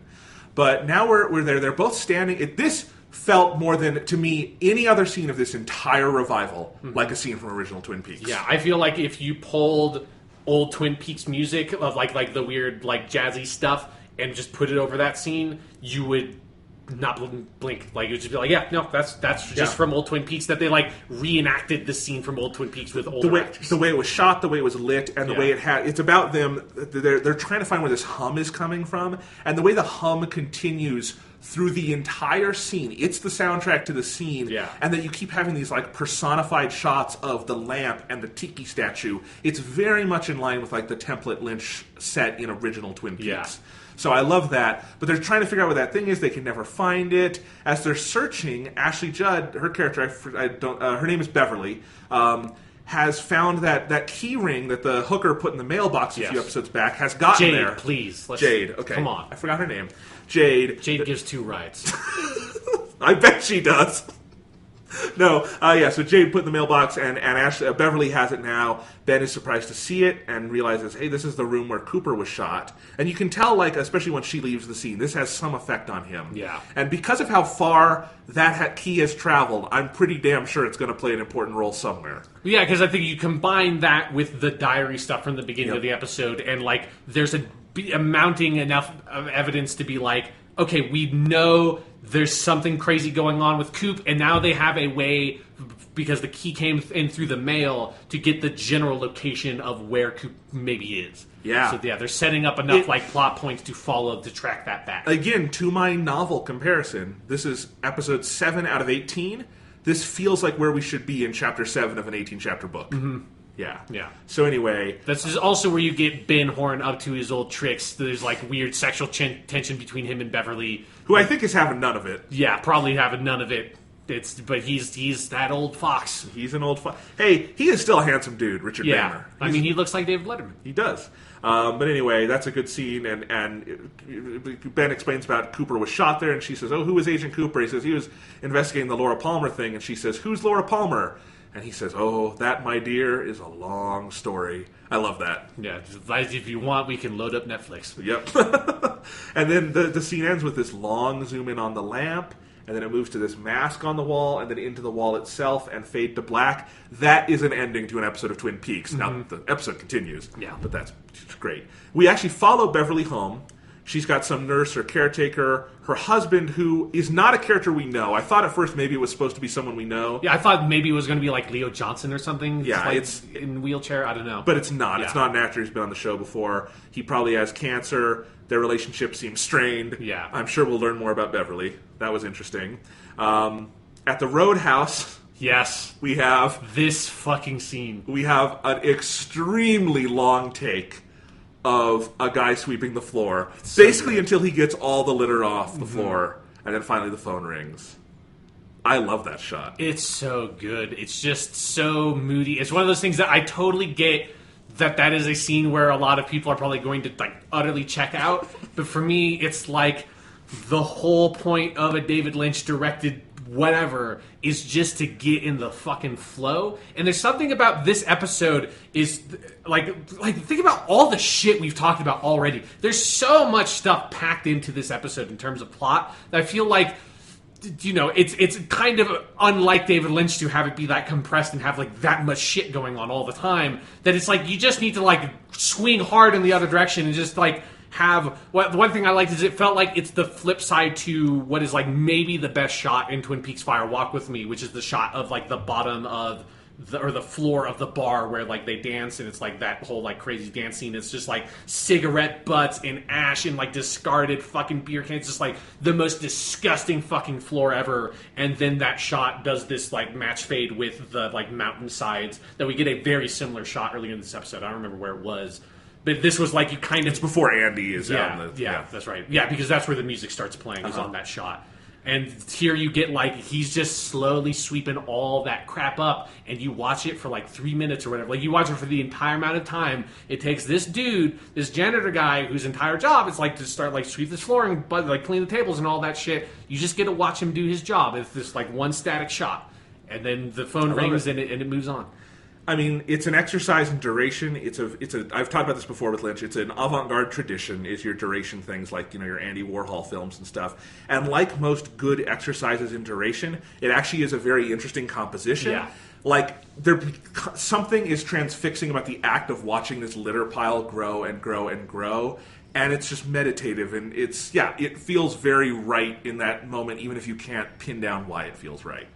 But then the barman answers the phone, and this is, of course, Jean-Michel Renault, the third member of the Renault family, played by the actor who played Jacques Renault, who died on Twin Peaks. But now we have his brother, Jean-Michel Renault, and they are still involved in whoring and stuff, and sex trafficking. Those fucking French-Canadians, man. You can't trust them. I know that Yves Guillemot looked really cuddly on the Ubisoft E3 press conference. That dude's into some deep shit. French-Canadians, man. You just can't trust them. So I'm interested to see where this goes. This is probably connected to all the stuff with, like, Richard Horn and the drugs. And, this is all coming up, I think. We get a final shot at scene at the prison where great shot. That unbelievable fucking shot with Evil Coop stepping out with, like, the whole prison and the dude with the flashlight at the end. And the silvery shadows. It's just fucking an amazing shot. Amazing. And he gets his buddy, and they go off. And he makes the dude drive, because of course he does. Yeah. Then I love that. And then our final scene of the episode is we have this overhead shot on the forest of Twin Peaks. And I wrote a foul wind blowing in the air, because I imagine that's what they wrote in the script. Yeah. And then the end scene is at the diner at night, and everyone's just kind of there celebrating, or not celebrating, but having a good, like, you know, end of the evening. And our credits go as people eat at the diner. And that's one of my favorite little interstitials we've gotten for the credits. You get a little bit of the patented Heidi laugh near the end of the credits. It's good. You know what I think would be a great feature for the DVD, if they have any features, is I want, like, credits-free version of the credits shots from all these episodes, because they're, like, whether it's the musical performances or the thing with the statue or this, they're such beautiful little interstitial takes. I want to, like, kind of like on, you know, anime, they do, like, free credits. Yeah. I want that here, too. Me too, yeah. Because they're beautiful little shots to see those play out at length, and you can just imagine everyone kind of having fun going about their business in these scenes. And, you know, Lynch will use it how he uses, but I think I love the way they do credits on this show. Yeah, me too. I like that, like, it's this weird, like, movie-style scrolling credits, too. Yep. It's like, I like that it feels like the credits are a part of the episode. Yep. And I like that it sort of incorporates that. Yeah. So, packed episode. Yeah. Amazing episode. This thing just keeps getting better and better. It's so good. I desperately want a poster of that shot of Evil Coop in the jail. Like, it's such a fucking good shot. It's German expressionist worthy. Yeah. Like, it's like something from, like, Cabinet of Dr. Caligari, which you've got a poster of over here. Yeah. Yeah, where it's just these long shadows, very, you know, like almost painterly. Yeah. Yeah, it's just fucking crazy.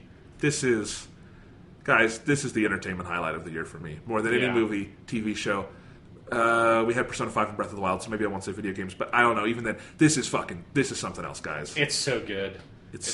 Again, it's one of the things where you have to understand people that are checked out on it. I totally get. I've seen, like, some frustrations online in places that I think, like, it's utterly understandable. It's not going to be for everyone with the pacing and everything, but if it is your thing, it is so good.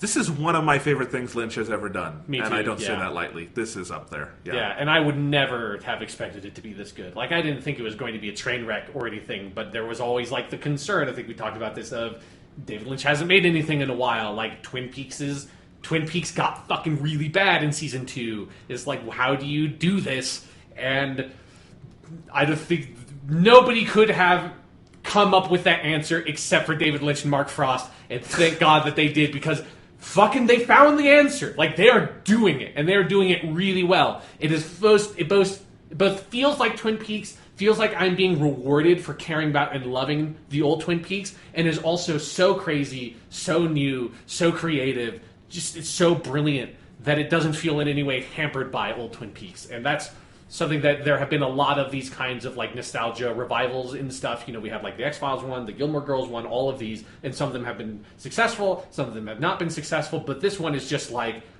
I think probably by the time it's done, it will have surpassed original Twin Peaks pretty handily. In a lot of ways, yeah. Yeah. This is amazing. So we will be back next week for more Doctor Who, more Twin Peaks, whatever the hell else happens. Yeah. Spider-Man's coming up. Jesus Christ. We're both going to see the new Transformers this weekend, right? Oh, yeah. I mean, that's something we don't talk about a lot on this, is I'm a huge fan of, not Transformers, but of the Michael Bay Transformers. I love it to death. I'm really excited to see the King Arthur Transformers, and, you know, Sir Anthony Hopkins, I think, is going to bring the right kind of acting metal to the series that it's really been lacking up till now. What if Michael Bay made a Transformers movie set in World War I? How insensitive could that get? Oh!